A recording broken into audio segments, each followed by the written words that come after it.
Brandon uncovers a deadly secret. His mother, Sarah, is having an affair. When her lover drunkenly spills the truth, Clarence, Brandon's father, snaps. A brutal confrontation lands Clarence in jail, while Sarah plots a new life without him. But Brandon won't stand by. He's ready to fight for his father and expose the lies tearing his family apart. Everyone has a time in their life when they see that the world is more complicated than they thought. Many people don't realize how much things are about to change. Some go through life without noticing this change at all. I was lucky to have a dad who taught me to pay attention to what was around me. Because of him, I learned to see things that others missed. Looking back, I see how much that time influenced my teenage years. I didn't value how much my parents kept me safe from the hard parts of life. I didn't know that soon I would lose some of my childhood joys. My view of the world changed because of a choice made by a Mexican-American female judge. Seeing things from her side, I learned how someone could overlook what was right in front of them because of their beliefs. Until that moment, I thought everyone acted justly and that the truth would always be recognized. It was tough to understand how someone could be unfair just because of what they thought. During a 3-day court trial, I realized that facts didn't always matter. What really counted was how those facts were explained and who was listening. If the right person believed the story, it could change everything. I learned this in a difficult way, and it helped me grow up fast. My father's advice started to make sense. He always said that when things got hard, you could only depend on yourself. I really saw this truth during those 3 days, especially when thinking about our family. What I saw opened my eyes to what he had taught me. I felt like I grew up a lot in just a short time. The judge's choice was affected by a long-standing issue involving my mother and my 2 older sisters. They had caused problems that led to the court case. By the time I understood what was really going on, it was already too late. My father thought my worries were not serious. He often said that small problems only seemed big if you looked at them that way. He thought many misunderstandings started from this. When he found out about my mother's secret relationship, everything changed. Her partner let some truths slip after a few drinks, and my father began to see that I had been trying to warn him all along. Sadly, it was too late for him to fully understand what was happening. At that moment, I didn't see how much this affected my father. It took me years to realize his feelings. He had thought the baby my mother was expecting was his during their argument. He must have felt a mix of emotions. It was probably a huge shock for him. He had been looking forward to being a dad, and now everything felt turned around. In that moment, he couldn't accept the reality of the man standing in front of him. Believing he was protecting his family's honor tore him apart. I will always remember when my mother had to tell the truth in court. That moment stays in my mind forever. During the trial, the prosecution worked hard to suggest that my father knew about the affair. I thought his lawyer did a good job defending him. However, the judge did not believe him. My father's lawyer even asked me to share what I talked about with my dad. Even though I told the truth, the judge decided my father was guilty. The judge said he must have known about the relationship because of what I said. I felt bad for telling the truth. That night at the gathering, things got out of control. People called the police to break up a fight. They were afraid my father would seriously hurt my mother's lover, who was acting very bold. The lover ended up getting hurt and had to go to the hospital in an ambulance after facing my father. The police thought my father had an advantage because of his military background. Because of this, they arrested him. The prosecutor used his past training to strengthen their case. By the time everything settled down, my father was looking at 5 to 10 years in prison for hurting someone. He didn't use any weapons, just his hands. Watching the woman judge during the trial and listening to the lawyer made me feel really sad. I learned that the court system isn't always fair. Even in the best courts, personal feelings can get in the way of the truth. It was hard to accept that someone making a choice in the case could be guided by their own ideas. The punishment seemed way too much to me, especially given what happened. 7 years for a first-time mistake felt like overkill. As the sheriff put handcuffs on my dad to take him back to his cell, he looked at me and said, "Always trust your feelings, no matter what others think. I should have listened to you. I love you, son. Keep an eye out for the appeal. Remember, a smart person makes their own choices, while someone less wise just goes along with what everyone else believes. The judge's choice showed me he also felt it was unfair, and so did I. My dad's lawyer told me that he was assigned to a really tough judge. The lawyer thought she might have a problem with men and even hinted that she might treat my dad unfairly because of his race. He said he would start an appeal, but that would take a long time. When I got home that night, I overheard my mom telling my sisters that she wanted to go through with a divorce. Now that my dad would be gone for a while, she felt ready to take charge. She thought that in 6 months, she and her new partner could begin a new life without my dad having much to his name. At that time, I didn't know that Missouri law meant everything would be shared equally. Later that night, just before I went to bed, my sisters tried to talk me into accepting what had happened. They acted like, since I was younger, I wouldn't understand how serious it was. They spoke to me like I was a little kid, as if I couldn't understand anything during our long talk. I started to notice that people often only see what they want to see. Many will change the truth to make themselves look good, even if it's not right. If you mention uncomfortable truths, be prepared for some pushback. What they were saying didn't match what I had seen. We had no idea how much this conversation would affect our bond as siblings in the future. Their view was one-sided, not like mine, but it made me think about a choice I would need to make later. I noticed how my sisters often twisted my dad's words into something negative, so when they asked me what I thought, I chose to stay quiet. I thought they would challenge me, but they didn't seem to notice. I realized I was outnumbered and needed to keep my opinions to myself. As I listened, it felt like they were trying to explain their choices as just mistakes. It was almost like they felt they had no other option. They said that others didn't understand them. I could see through their excuses, which felt like lies meant to make them look better. What they didn't know was that I had listened to many talks between them and our mom when our dad was not home. Each night, after my sisters talked to our mom about her choices, I wrote down what they said in my room. My notes filled up with their words and my thoughts. I always remembered that first talk, watching how my mom got my sisters to support her. Before that, I didn't realize how actions and words could have such a strong effect on people. That night, I decided it was time for me to move on with my life.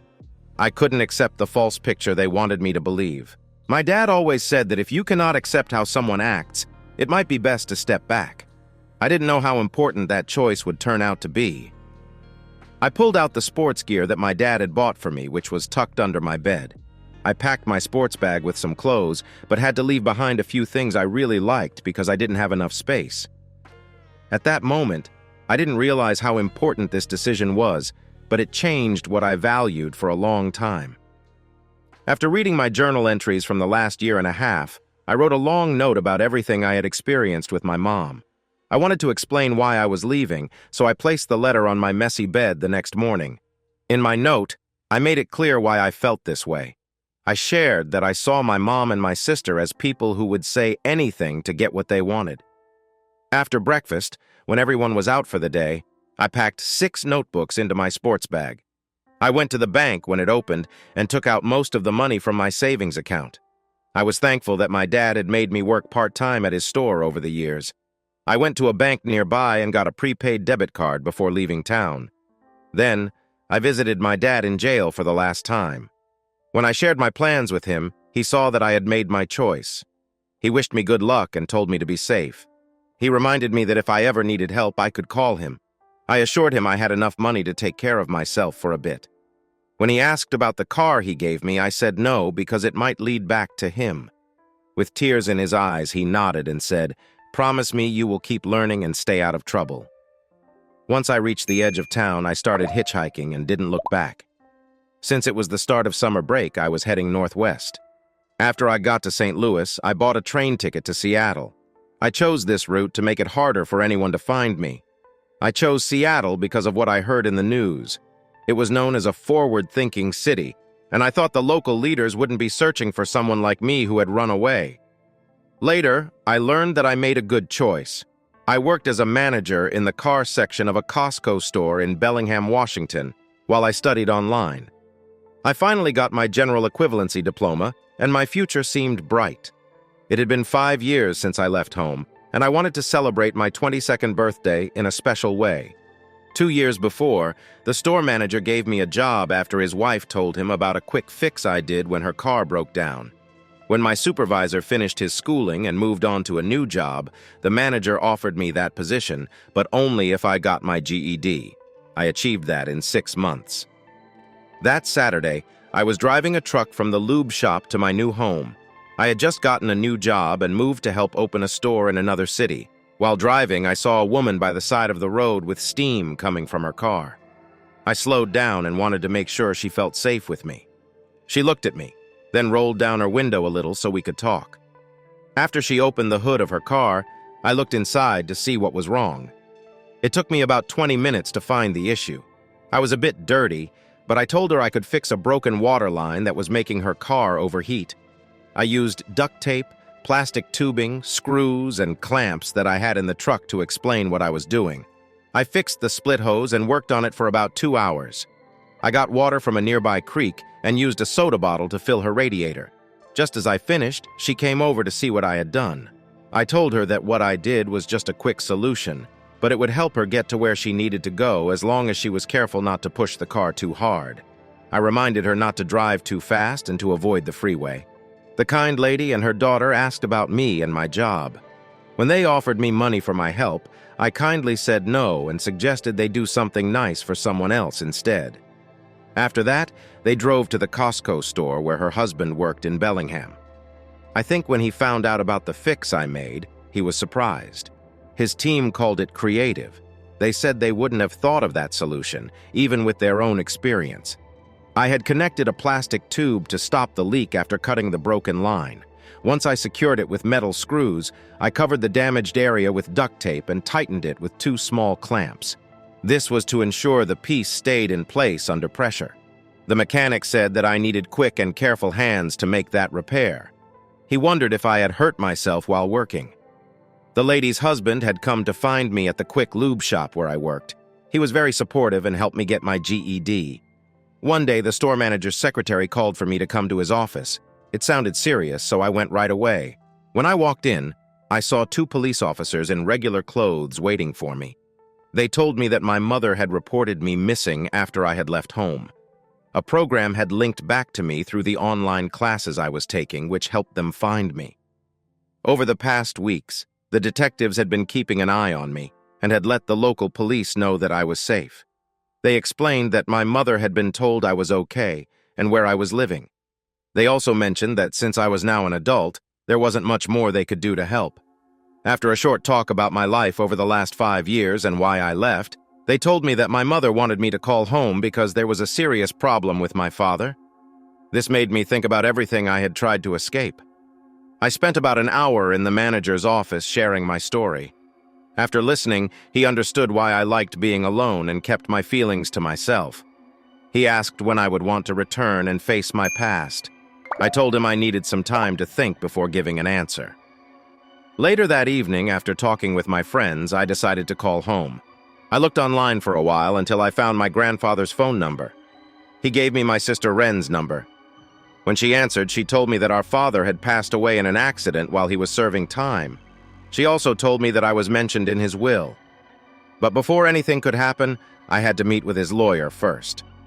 I found it strange that no information could be shared unless both I and the other person in charge agreed. It reminded me of what my dad used to say about wanting to be in control. At first, I didn't want to go back, but then a friend pointed out something important about me. She said that I had been hurt by the women who were closest to me, and that I found it hard to let new people in. I disagreed, but she said she had only seen me with friends and that I had never dated anyone. She asked if it was because I was afraid of getting hurt again. She suggested that to find out, I needed to look at my past since it would keep affecting my life. I didn't say anything because I hadn't thought about it before. As I drove home, I began to see that there was truth in what she said. I came to understand that my connections with women were shaped by my experiences with my mother and sisters.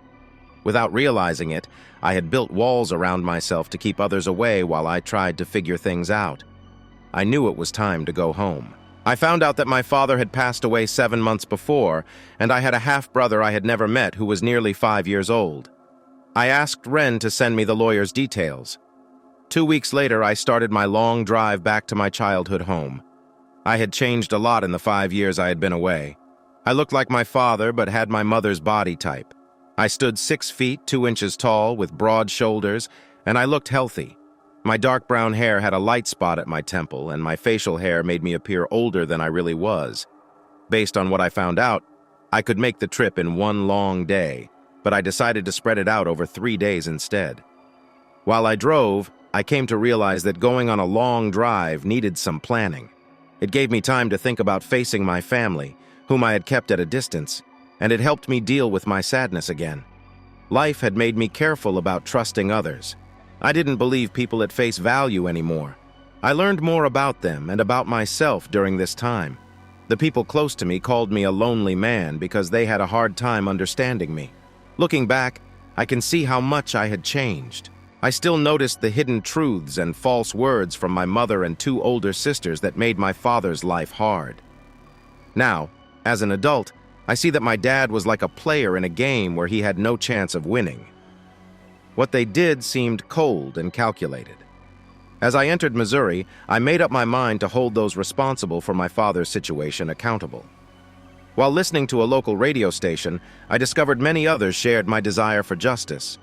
I headed into Jackson, taking the first exit off the highway as evening traffic began. This road was known as the back way in. Most people were leaving Cape to go home. I was surprised to see that not much had changed since I was a kid. I got a room at a motel on the main street near the police station at a busy intersection of 2 state roads. The old steam train by the Historical Society looked just as it had before. It reminded me how time seemed to stand still there. Its worn appearance indicated they still hadn't gotten enough funds to fix it up. The motel, once part of a chain, was now privately owned and called Town Inn. They provided free breakfast for guests. Once I got settled, I took a quick shower and changed my clothes, getting ready to go out for dinner. Knowing how the Jackson Police Department worked, I guessed that by the end of my first night, they would have checked my license plate. They would know I was back in town. I figured that within 2 days, an officer would come to see me. Carnivals often used this motel when they were in town for the fair. Because of this, the police usually checked the plates of their workers. As I drove to Cape, I noticed many changes, especially the new 5-lane intersection at the highway exit. I stopped at Ruby Tuesdays for a cheeseburger platter and visited the salad bar. While I was at the salad bar for the second time, I saw a woman I recognized. She had been a friend of my sister's in high school. I quickly thought my family would know I was back. Tammy Preston was someone I had admired since my teenage years. Seeing her again brought back memories of warm summer days by the pool. Even now, she still looked great. I remembered how I would watch her and her friends for hours trying to get the perfect tan. Tammy was a natural blonde, kind and gentle. My grandmother often talked about her lovely spirit and hoped she would find a good partner in life. Tammy always stood up for me against my sisters. She had a real kindness that made her special. I admired her gentle nature and often wondered how she stayed friends with my sisters, who were very different from her. While I was eating, I noticed her looking at me. I felt her curiosity and saw she was texting someone on her phone. I waited, thinking she would come over to talk before I finished my meal. I was right. As she walked closer, I stood up to greet her. Your sister Wren, who is on vacation, confirmed it was you, Brandon, from the picture I sent her. It took her a moment to respond.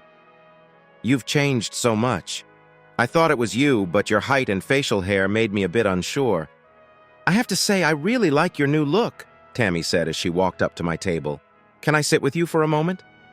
Of course, Tammy, I replied. You still look as lovely as the last time I saw you. This made her smile, and when she sat down, it felt like no time had passed since we last met. Her happy face showed me that she was the same person I remembered. Wren would like to introduce you to her husband if you are in town long enough, Tammy said. She mentioned that she and her husband would be away for a few days. What brought you back and where are you living now? I'm in Washington State. I assume you heard that my family found me again, so I'm back for a few days. I got called back to handle my father's estate. I didn't know that, but I can understand why you left, Tammy said. Your letter to your mom revealed many things they wanted to keep hidden. They were not pleased when part of the story was printed in the local newspaper after a big headline a few weeks earlier. This caused quite a reaction that still affects them today. The truth in your letter changed things for Ren and me. We went from being best friends to just knowing each other a little. I found this interesting. It was surprising to hear this from Tammy, especially since she and Ren had seemed so close before. Back then, my parents and I talked about everything, and we all agreed that you had to share what you found out. They were impressed with how grown up your letter was. We all thought that if some facts had come out during your father's trial, he might not have been found guilty. It was the right choice for you to make under the circumstances. So, what are you doing now? She asked, curious. I run the car department for a Costco store, and I'm also working on my degree in business administration, I explained. Are you married? Tammy asked. No, I replied. Marriage isn't for me, and I don't think it ever will be. I have my mom and sisters to thank for that, especially after what happened to my dad. My tone was a bit colder because of it. It's hard for me to trust someone who says they love you. Seeing how they treated my father made me change how I look at relationships. I think I might be single forever. From what I've heard since you left, Tammy said, I get why you feel this way. My parents think it will take you a long time to get over this. It must feel like your world is turned upside down. Maybe one day you will meet someone who helps you see things differently. It will take time to see that not everyone is like your mom and sisters. Tammy also told me that my mom got remarried and took her new husband's name. There were whispers about her acting like she did with my dad. Now, she is called Sarah Irene Perkins. Ren and Sparrow seemed to get along well with our mother's new husband, Samuel Arthur Perkins, who still worked as a dentist in town. I noticed that Tammy's friends were watching us closely, which made me a bit curious. We talked for a little while longer until she said she had to go back to her group. I felt like she didn't really want to leave, and that puzzled me.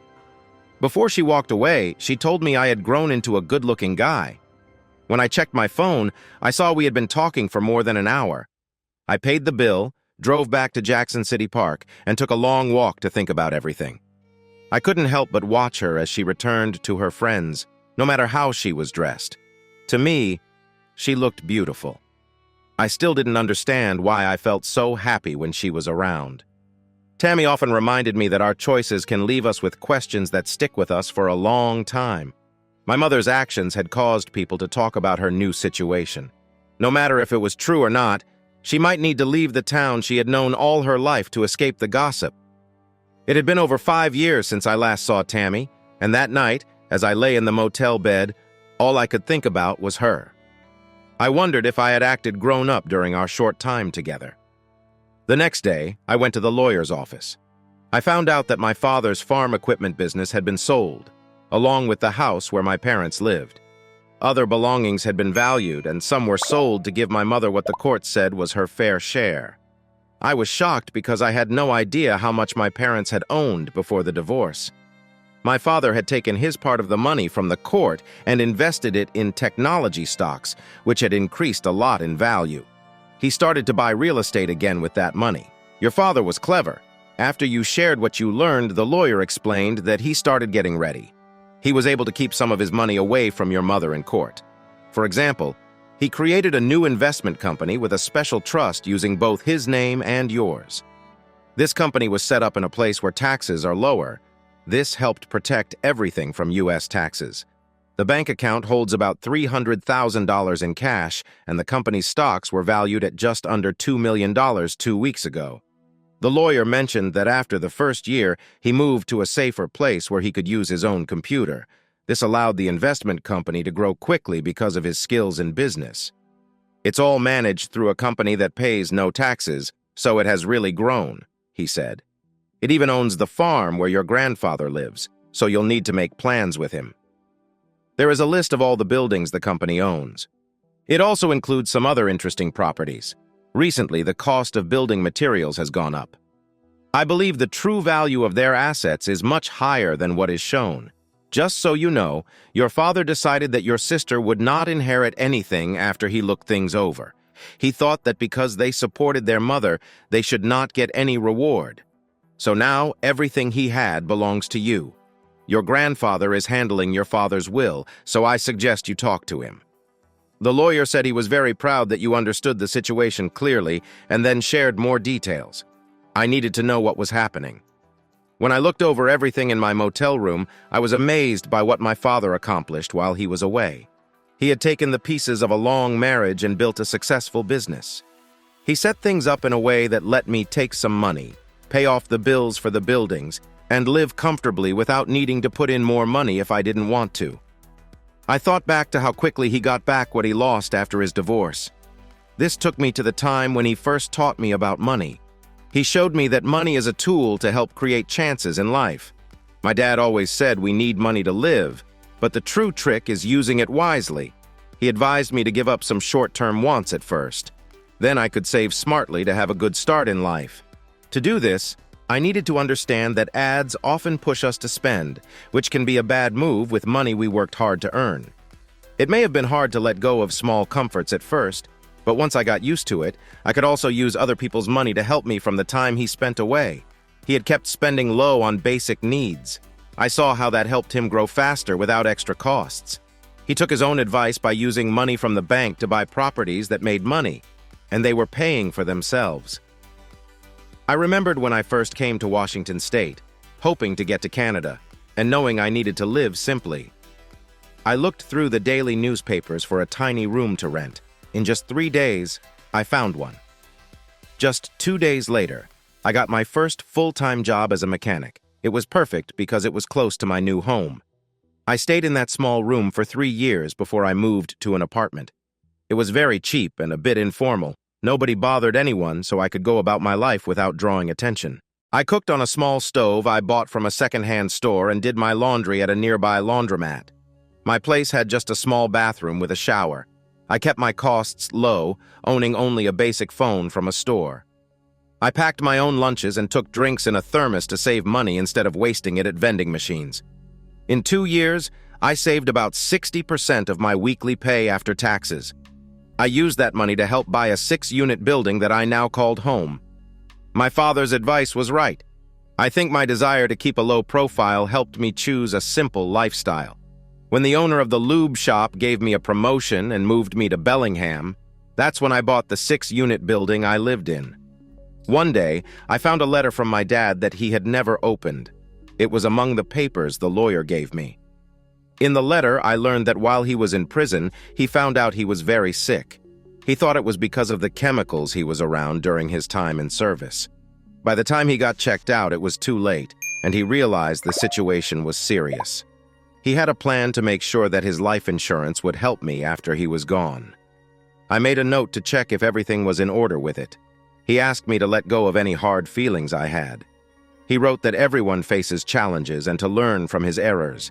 He urged me to keep my anger from causing me trouble, just like it had for him.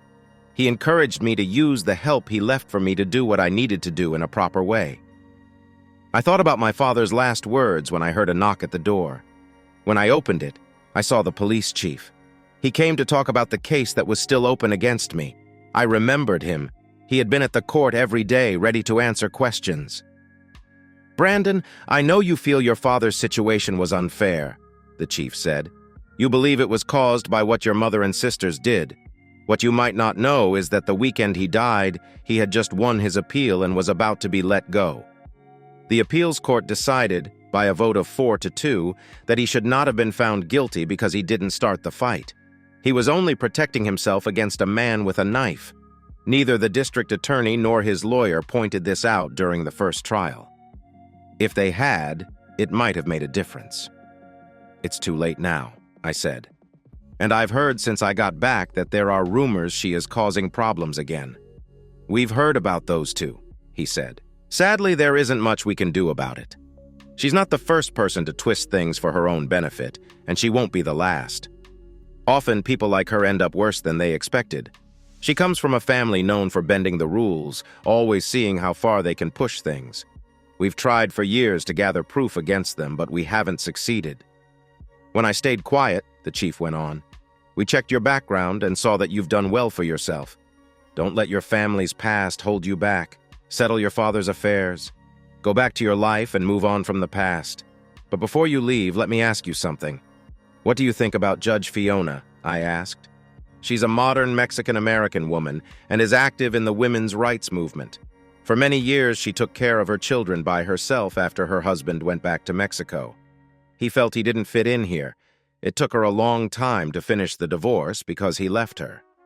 In her 20 years as a judge, your father's case was the first one that was successfully challenged. Is she still in the area? I asked. No, she got a position on the state appeals court and now lives in the capital. The chief told me that she had to step back from your father's case. I thanked him for his help before he left and started to think about my next steps. My father's last message stayed in my mind. The legal matters could become complicated if not handled carefully. I had something important to do, look into the judge's personal life. If she really divorced him because he left, how did she know he went back to Mexico? Had she talked to him? Did their kids know him? I had learned that every story has two sides and you need both to find the truth. Judge Fiona Aracelli seemed perfect, which could mean she was honest or hiding something big. I worked hard to stay out of trouble and had a good reputation too. I started to wonder if she was keeping up her image for the same reasons I was. I needed to see what her secrets might reveal. When DNA technology was new in legal cases, the FBI asked to collect samples from unknown bodies before they looked at the remains. This helped them find many missing people over the years. One early Thursday morning, I drove down the long, winding driveway to my grandfather's house. Memories rushed back of many visits to their big 3-story house. I spent so much time there as a kid that it always felt like a second home. I saw my grandfather, a proud man, slowly driving his tractor towards the house. It was nice to see he still wore his old straw hat to keep cool in the sun. The out-of-state license plates on my car must have caught his eye. After turning off the tractor, he got out, curious to see who had come. I stepped out of the car just as my grandmother came out from the back kitchen door to see who had arrived. Even though it had been 5 years since I last saw her, she looked really similar. I noticed the surprise on her face as I got closer. The last time I saw her, we were about the same height. Now I was much taller than her. She stood still in shock. "Brandon, you have a lot to explain," my grandmother said, rushing towards me. "It's so nice to see you." She hugged me tightly. Tears of happiness filled her eyes. Just as my grandfather reached us, he spoke calmly. "You didn't need to run. We could have found a way for you to stay with us. But you decided to be stubborn, just like your father." For the next few hours, I answered their many questions about my life since I had left. They wanted to know everything. They asked about every detail and choice I made. After hearing what I had done and achieved, I could see that both my grandparents were proud. They listened closely as I told my story. I also learned that my father had died in an accident at the prison laundry. Old dryers had broken down, and that caused it. They didn't know about his illness. The investigators found that the equipment failure was to blame. I wondered if my father had arranged things so he could leave without anyone suspecting anything. They really acted when they discovered which motel I was staying at. My grandfather, who is my dad's dad and my favorite person, drove me back to town to finish checking out. He felt I deserved better than the last place and offered me a place to stay until I left. On the way back, my grandfather and I talked quietly about what happened to my father. He told me, "Brandon, your mother let me read your goodbye letter to her. My wife and I showed it to your dad. He was really upset and couldn't believe his own son. He wanted you to know that he is proud of how you've been handling everything." Then he said not to worry because I was strong enough to get through this. When I didn't answer, my grandfather looked at me, trying to understand my thoughts. Then he asked, "I can see the same determination in your face that your father had. What do you plan to do once I give you all the information?" I replied, "I'm going to file a civil lawsuit for wrongful death against everyone involved." "It might take a long time," my grandfather said, "and you could end up feeling it wasn't worth it." I hoped that wouldn't happen. "Why do you think that?" he asked. "Your idea seems off. The longer this goes on, the more it will cost, and it might hurt my ties with my mom and sisters." I continued, "If they know everything might be lost because of things that happened before, even small issues can seem really big." He nodded, understanding. "You don't have to act out in anger to seek what's right," I added. A smile appeared on my grandfather's face just before he said, That's smart. Using the law like that will catch them off guard. Their families will worry that all their hard work might just go away. It could cause problems for them in their relationships, too. Who do you plan to include in the lawsuit? He asked. The judge, the state, the police department, the district attorney, my mom, her new husband, and my 2 sisters, I replied. It will be from my father's estate, I explained. If I can get my dad's lawyer to take the case, he can say the lawsuit was started because the estate can't be settled until a choice is made. That will be hard to prove, he said. It's about what happened, I explained. If one event hadn't occurred, the next one wouldn't have either. That's why they need to be named both together and separately. You will need records from the trial and the meetings, he said, but even that might not be enough. When we get back to the farm, I added, you can look at the logs I kept back then. I brought them with me because they have detailed notes about everything I saw. Their own words will be an issue for them. Your dad wrote down his thoughts and plans during his business work. My grandfather said it helped him remember important details and even saved him money. Do you know where those notes are? I asked. There might be parts of his life that relate to my case. We kept most of his things in the basement before he left. He said that they all belong to you. I will show you where they are when we get home. I also need to hire some investigators to check the judge's background, I added. My dad's lawyer thinks something in her life makes her unfair to men. If we can show that, it could be very important. Why do you think that? My grandfather asked about her. Divorce does not seem right. I explained that when you look at everything together, it does not make sense. I have taken steps to stay out of trouble and build a good name for myself. It seems like she has done the same. This makes me think she is hiding something. How did her divorce happen? Because her husband left her. But what if she knew he moved back to Mexico?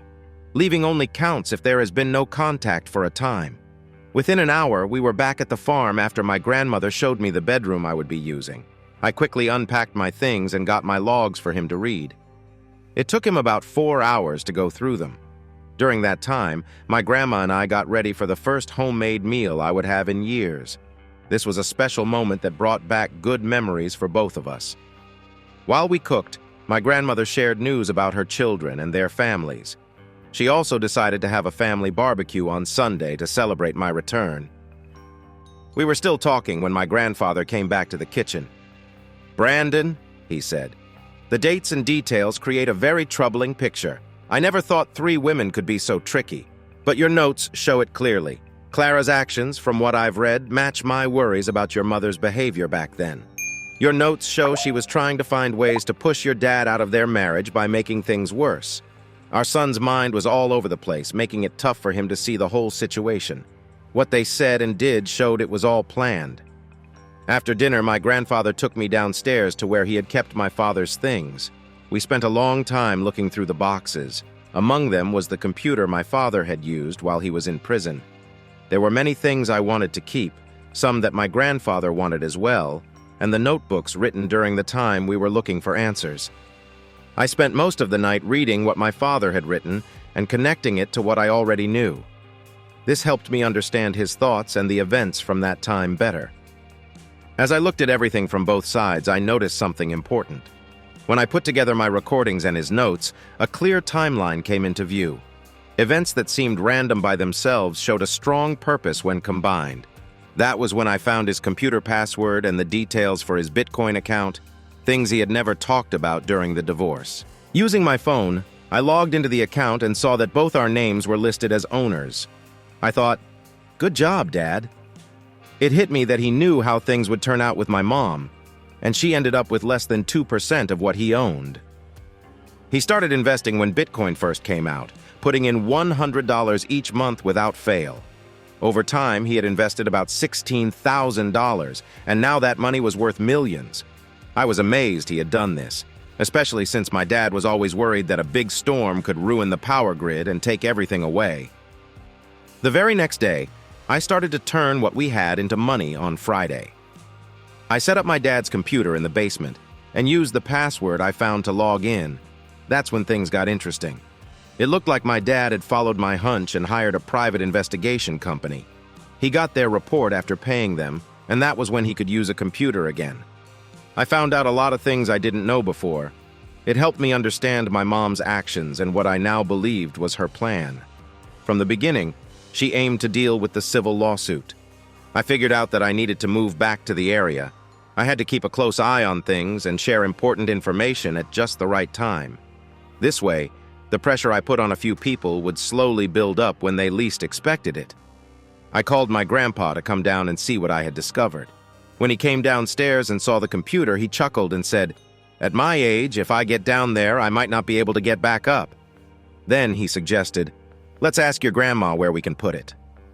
We found her in the kitchen making a special lunch for me. She was rolling out the dough for her famous cheddar biscuits topped with yummy red gravy. This was one of my favorite meals when I stayed with them. I think she already knew what we were talking about because when we walked in, she asked, "Is this for a permanent place or just for now?" "Permanent," I replied. "If you both don't mind, I'd like to move down here to the farm." Their faces showed surprise, but I could tell they had thought this might happen.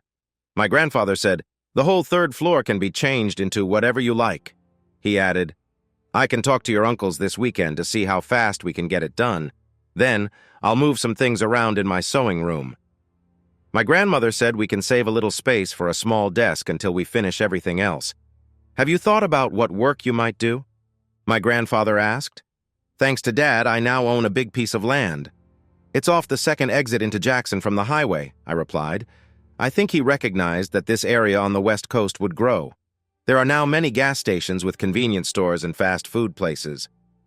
I believe White Castle might want to get involved.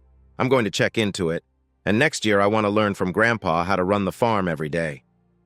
My grandfather had tears in his eyes and was a little choked up when he said, "Your dad always believed you were meant for this land. That's why he bought it from us. He would be so proud that you're coming back to be a farmer. For now, it's best to keep things quiet," I said. "The fewer people who know our plans, the better. It's safer for those who need to stay unaware of the lawsuit that's coming." Dad had a special insurance policy that would pay more if he died by accident. As far as I know, no one has tried to use it yet. I'm going to write a clear plan for the lawsuit I want to file to see if the team can help us. Granddad stayed quiet for a bit, probably thinking about what I said. After a moment, he said it was a good idea. He thought the estate and the insurance company could make it seem like a big company going against the government. "Your sisters and Mom feel like they are victims because of what happened. They won't hurry to fix everything. Grandma said they would share bits of information slowly to show the government they are working on their case. This way, you can keep living your life as if nothing is wrong." After dinner, I'll write down my ideas for how to fix up the third floor. I said we just need a solid reason that makes sense to everyone. It has to be simple. Grandfather agreed. "I'll tell them we've convinced you to come back home once you're settled on the West Coast. If they ask why, we'll be ready. I'll explain my role as the person in charge of your dad's estate. I want you to stay here until everything is sorted out." "Isn't that going to be tough for you with my mom and sisters around?" I asked Braden. "We haven't talked to them since we read your letter," Grandma said. "Your dad and I decided that they weren't acting like family anymore. We don't understand why they chose this path, and I guess we never will." Both my grandparents smiled as they saw the big grin on my face while listening to Grandma. When I left 5 years ago, I said it was because I couldn't accept what they did. I thought I had cut ties with them, not knowing you had done the same. If anyone asks, I'll say Dad wanted the lawsuit to keep going, just in case anything happened to him. If we get any questions from them or about them, we should agree on how to answer. "That's simple," I said. "We'll say it's best to stay out of it until the estate is settled. If anyone else asks, we'll just say no comment." "Why do you think that?" my grandfather asked. He mentioned that Grandpa was checking a job reference, but they replied with no comment. I wondered what that meant. Maybe it showed there was something wrong, or they didn't want to share their thoughts. He smiled in a way that made me question everything about you. "It's a clever plan because your mother and sisters won't really understand what we mean."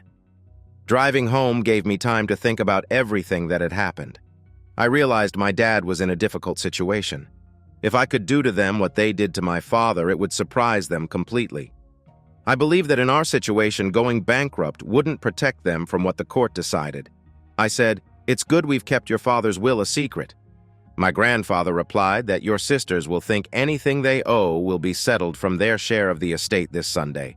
My grandfather's whole family gathered for a barbecue when they found out I was back home. The last one to show up was my older cousin, and she brought along a friend I knew well.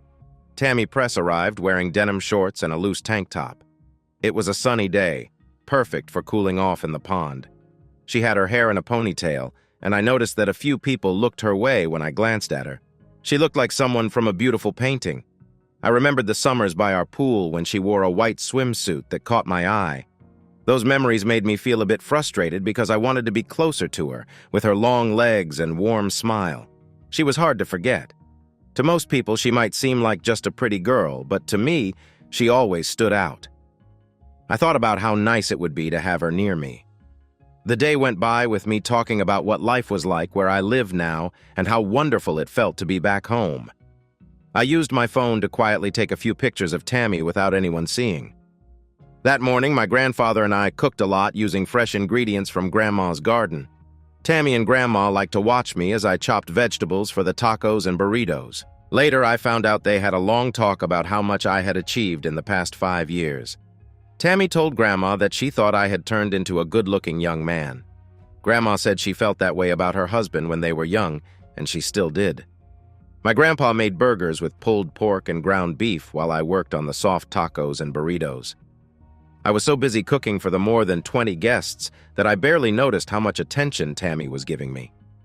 After everyone finished their meals, Grandpa stood up and whistled to get everyone's attention. "We need to fix the 3rd floor of the house right away," he said. "I'm looking for people who can help." "Why?" David, my oldest uncle, asked as he was in charge of Clarence's estate. Grandpa explained. "I asked Brandon, who will inherit the farm, to come home until we sort everything out. Clarence Will said we need to finish a project he started first. It took us a few hours to agree on things. During that time, I saw how focused Tammy was on what Grandpa was saying. Brandon has chosen to move back home because I will teach him how to run the farm starting in the new year. He believes that as the future owner, we need to fix up the farmhouse to bring it up to date. My wife and I will stay on the 3rd floor while we work on the 2nd floor. Both areas need to be updated quickly because Brandon wants to come back as soon as he can settle his life on the West Coast. Grandpa's other sons and his 2 sons-in-law all agreed to help, and Uncle George noted that Brandon learned a lot working with us when he was a kid. With how high beef prices are now, he can make a good living here. I saw Tammy smiling and wondered why her grandfather was doing well and why her family had a big greenhouse business. Her dad was a respected doctor, and her mom worked as a physiotherapist. Soon, her date joined the conversation about their family project. I took the chance to help her grandma by grabbing some paper plates and cups from the porch for the burn pile. Tammy came over to help and quietly asked for my phone number. I thought about her relationship with my cousin before I gave it to her, but she didn't really answer my question. I picked up 4 bags of paper trash and walked toward the burn pile behind the barn. Tammy quietly picked up 2 bags and followed me. When we got behind the barn, she finally spoke. "Now that we have some privacy, I can explain. Gary isn't sure about sharing his feelings because he's worried about how our family will react, especially since I'm not in a serious relationship right now. Sometimes I help him keep things looking good. We've been friends since we were kids, and we would do anything for each other," Tammy said. "For a long time, I had a crush on you." I handed her my phone. "Please save your contact info and text yourself. Your sisters teased me about that for years. Even though you're only 3 years younger," Tammy said with a smile as she did what I asked. "Back in middle school, I would have been made fun of if I showed any feelings for you. It will be fun to see if I can change your mind about girls. I love a good challenge, so why are you really moving back? I want to take action against those who hurt my father," I said. I thought of this while driving back. My grandpa and I plan to use the estate to make it seem like we're not personally involved. You seem more grown up than your age. "The way you handle things shows that," Tammy said. "Your grandmother is proud of what you have achieved and says you are someone who knows how to be happy with who you are. I thought I recognized you, but I wasn't sure because you had grown taller and changed your look. You have really changed as you grew up. I told the girls I was sitting with that you could be my next boyfriend. I can't wait to show them I was right." Tammy noticed me smiling. Then she turned her head towards me without thinking. We shared a soft kiss. A few more kisses followed before we realized we had been away for a while. We both wanted to hold hands, even though she was with my cousin. Back then, she was always taller than me. Now we were almost the same height, just a little difference between us. On our way back to the family, I talked about how we planned to deal with our situation and my relationship with my mom and sisters. She thought our way of doing things would help us avoid a lot of fights. Gary saw us walking back slowly and noticed that something had changed between us. When I went to get a cold drink, he came over and said, "Brandon, let me get us a cold drink. Then we can check out the 3rd floor since Grandpa asked me to help with the project. I want to understand what you're thinking." When we reached the 3rd floor where I was staying, Gary became serious. "Just so you know, Tammy and I are just good friends. If you want to start something with her when you get back, that's fine. But it might be a problem for some family members." "Why?" I asked. "Many believe that once we figure things out and settle down, we will end up together. People often say that Gary and I have had a complicated relationship for years, but for personal reasons, Gary said we will always just be friends." I handed him my phone. "Please add your contact information." He smiled and said, "Tammy and I have already started to connect. It seems like we've liked each other for a while." Now that we are adults, the age gap isn't important anymore. She brought it up to you. "I'm happy to hear that," Gary said. "I care about her, so please don't take advantage of her until you really know what you want. If you hurt her, you'll have to answer to me." "Don't worry, Gary. I'm not like my mom," I replied. Gary looked relieved. "Good. I trust you." As soon as we left the house, we saw Tammy waiting for us. From her face, we could tell she was anxious about our private talk. It was funny because we both said, "Don't worry, everything's fine." The 3 of us sat on the back porch with Tammy between us, enjoying a nice chat about life. Anyone watching would think we were having a serious conversation.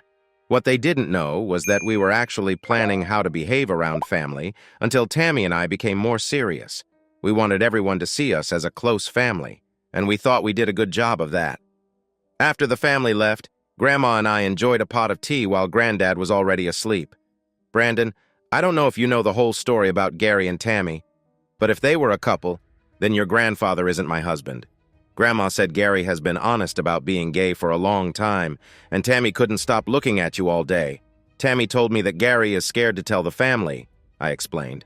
"As a good friend, she helps him keep that secret. He knows things might change if she finds someone special. I believe they have been friends since school, but how did you know? My brother, who lives in California, is gay. Growing up with him taught me a lot about how some people hide their feelings. She said even when he visits now, he still keeps it a secret. That's why I always tell him I love him no matter what. When he was younger, I knew that until he accepts himself, he won't be truly happy. You should know that Gary is okay with Tammy and me getting to know each other better when I move back." I kept talking. "I've seen her with my sister, and I think she knew I liked her. What I didn't know was that she felt the same way about me.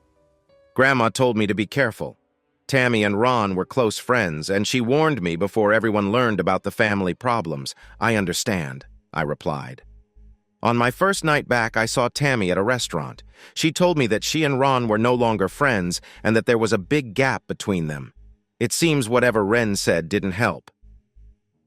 "Do you believe her?" Grandma asked. "She told me that Gary is gay and made sure to say it quietly." I thought for a moment before I answered. She also mentioned that she told her friends I might be her next boyfriend. Grandma smiled and said, "Another good thing is that she's not with you for your money. Her family is already doing well." I don't think Grandma realized how important her words were, given my family's past. We all knew that money problems had caused stress for my mom and sisters. Grandma's wisdom made me feel I could trust Tammy. On Monday morning after breakfast, I set up the computer in the sewing room. I started putting together information from my dad's logs and my own, sorting out events day by day. I wanted to work fast because I had to leave on Thursday or Friday. Sometimes I had to stop and think about the things we noticed together. It amazed me how hard they had tried to complicate everything. Seeing it all arranged helped to show how events connected. It made it tough for lawyers to argue against it. The investigator's report also backed up what we found during a coffee break. I called my dad's lawyer to make an appointment for Wednesday at 2. Then I called the investigators my dad hired and set up a meeting for Friday at 10. At 4 o'clock, Tammy called. After talking for a bit, we decided to go to dinner at Boethius, a local restaurant famous for its Irish food. Since she worked until 5 as an insurance agent, she asked me to pick her up at her parents' house at 7. Grandma gave me a set of keys to the farmhouse. "Brandon, enjoy your dinner and be open to getting to know each other again," she said. "Remember, it's been 5 years since you last saw each other regularly. A lot might have changed. You have grown up more than many guys your age. Be true to yourself and let those new sides show. Take the chance to see and accept these changes." Since Tammy still lived with her parents, I thought they would be strict. But when I knocked on the door, no one was home. Instead, Tammy's younger brother, who looked to be about my age, answered. "Hi, you must be Brandon," he said. "Tammy will be down soon. I'm Hunter, by the way. You don't look like a big deal." "I'm not much older than you," I replied. "I've just been living on my own for a few years, so I've grown up a bit faster. You must be really important because my sister hasn't stopped talking about you since you got back home. Hunter said that last night when she found out you were moving back. She was so excited that she kept us up." Before I could say anything, Tammy came down the stairs. "My brother Brandon tends to make things sound bigger than they are, so don't pay too much attention to him." But the look on Tammy's face made me think Hunter was right. As she walked by, he quietly said, "I told you." On the way to the restaurant, I learned more about Tammy's friend Ren. Tammy said Ren's husband is an older man with lots of money. They have been married for about 3 months, and Ren is expecting their first baby. I asked if the quick wedding was because of the baby. Tammy replied, "We won't know for sure until after the baby is born." I then asked how long she thought their relationship would last if Ren kept her promise. Tammy said confidently that she might wait to have a couple of kids to make sure she has help. "I heard that your mom talked about something similar with her new husband. Your dad had to support all of you until you turned 19. I didn't know that. I said it makes what he achieved even more impressive."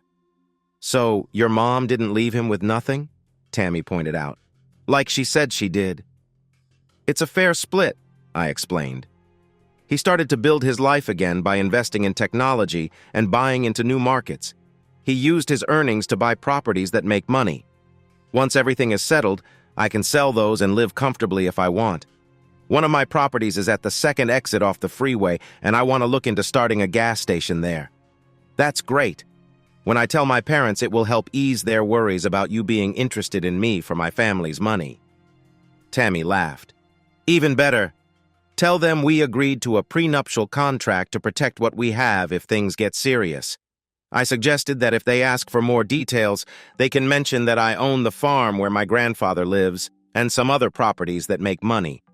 Also, when my great-grandfather sold land to build the interstate, they promised to put in an access ramp whenever we needed it." Tammy looked surprised that 250 acres is right next to the interstate. It could be very valuable one day. "What a wonderful gift for the future. I see it as a safety net," I said. "Right now, part of it is still wooded, which gives us privacy. My grandfather and I used to go there every hunting season to get deer for our winter meals. He taught me how to hunt." "If you're doing so well, what did he leave for your 2 sisters?" Tammy asked. "Nothing," I replied. "Dad believed people should deal with the results of their choices. Since my sister chose to side with our mom, who caused Dad to be jailed, he thought they should accept the outcomes of their actions." "He's right," Tammy agreed. "It's a shame that more people don't think this way. Many believe they can do bad things and just move on." When we got to the restaurant, Tammy got out of my side of the car since she had been sitting close to me. We went inside the restaurant holding hands and sat down. Tammy said one of her friends worked there and might see us together. I asked if that was a big deal, and she said it was just for fun. I knew we had a special bond when the waitress came over. She was smiling and handed us a menu. I realized she was one of Tammy's friends. I ordered a beer while Tammy asked for a glass of red wine. I chose steak pie, and Tammy got shepherd's pie with some cheddar biscuits on the side. While we enjoyed our drinks, my sister Sparrow walked in with some friends. Ren, Sparrow, and I were all born close together, with Ren being 2 years older than Tammy and Sparrow just 4 months older than her. Tammy noticed her right away, but I was too busy looking at a pair of beautiful eyes. When Sparrow came over to our table, I felt the mood in the room change. Tammy pointed out that she was coming closer. It had been a long time since we saw each other. My sister mentioned she wanted to say hi before dinner. They talked for a few minutes, catching up on what was new. I was surprised my older sister didn't recognize me at first. After a few glances, she asked Tammy who her friend was. Tammy introduced me as Sparrow. This is the guy who will be my special boyfriend once he moves back to help with his grandfather's farm.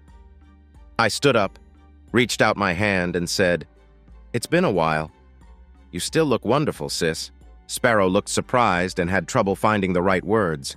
I realized my height might have shocked her since I had grown taller.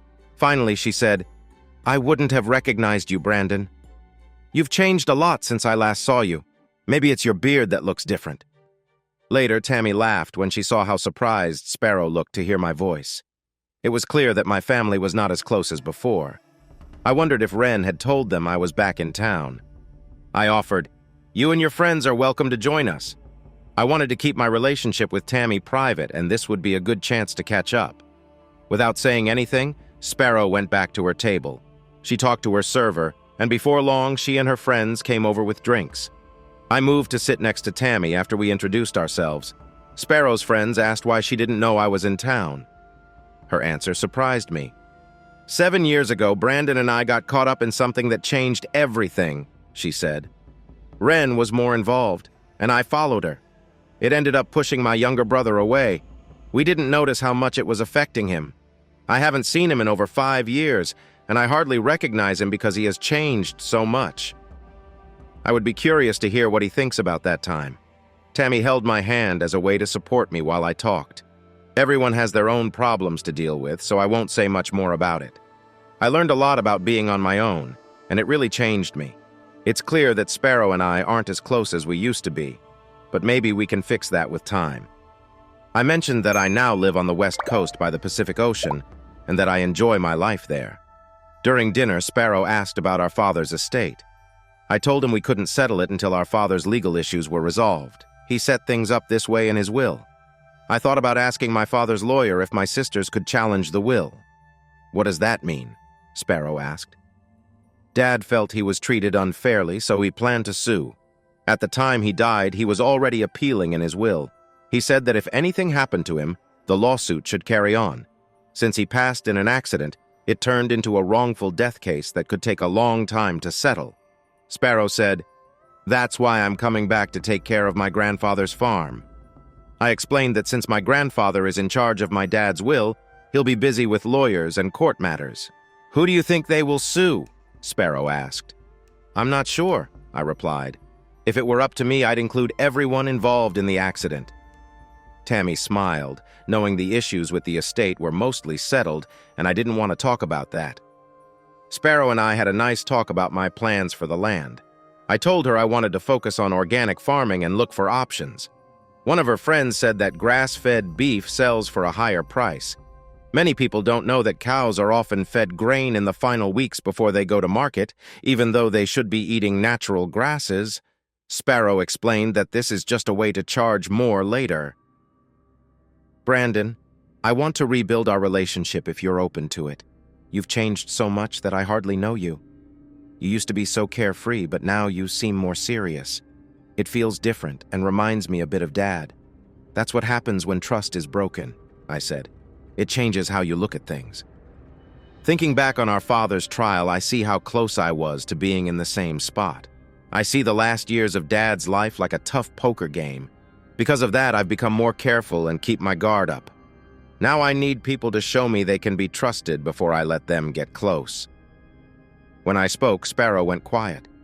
It reminded her of why I had left. Her friends noticed and tried to lift the mood. The letter I wrote when I left was very honest and to the point.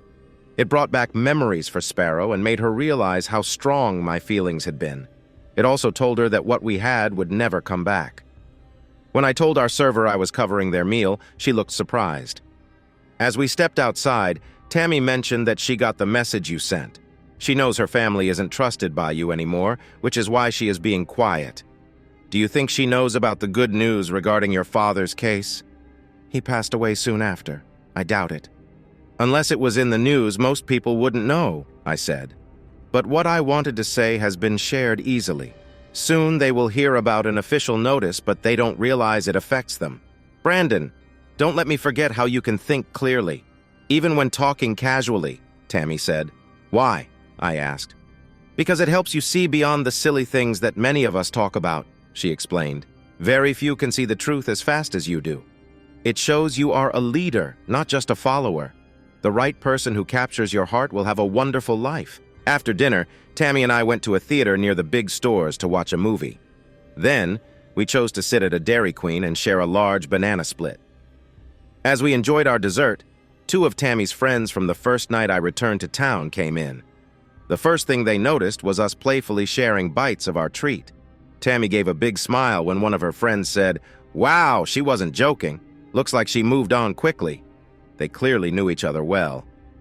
"Sue Ellen, you nailed it," Tammy said happily. "Brandon and I have liked each other for a long time. Now that he's back, we're both open to see what happens." "Get your orders and come sit with us," Tammy invited. Sue Ellen hesitated and said, "We probably shouldn't. We wouldn't want to interrupt your first date." "It's fine. Brandon and I hung out all day yesterday," Tammy replied. "Brandon is Gary's cousin and we were with his family." Tammy's friend seemed a bit unsure, so I added, "Gary wants to see where this goes for us, but he's warned me about the challenges because of our family's views."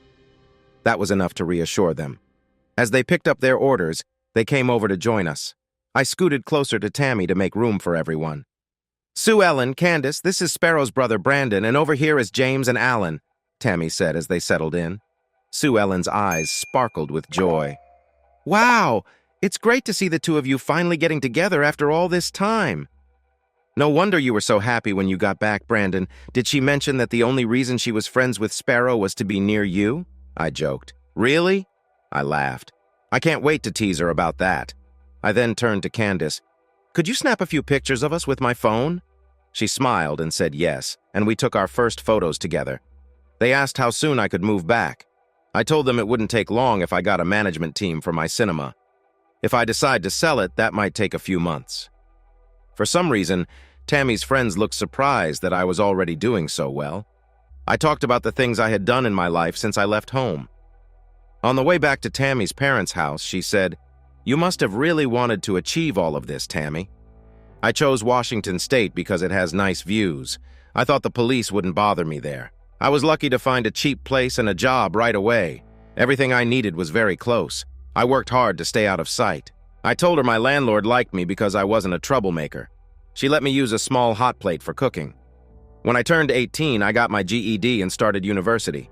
I had planned to move to Canada, but doing something good changed my plans. The money I saved for Canada became my down payment for a movie theater and a car. "I'm still impressed by how much focus it took to get where you are," Tammy said. "I owe that to my dad," I replied. "He taught me how to control my wants from the start. Once you've settled in, it's easier to use money from other people." The cinema cost about $300,000. I live in a 2-bedroom apartment, and I rent out the other one. After paying my mortgage and bills, I still have some money left. In the 3 years I've owned the place, I've already gotten back what I spent at the start. Because building materials are getting more expensive, the value of my apartment has gone up. If I sell it, I won't have to pay taxes on the profit. If I decide to keep it, I will need to get it checked to see how much it's worth now. Any increase in value after that will be taxed. He showed you why saving money is important and how to make money grow.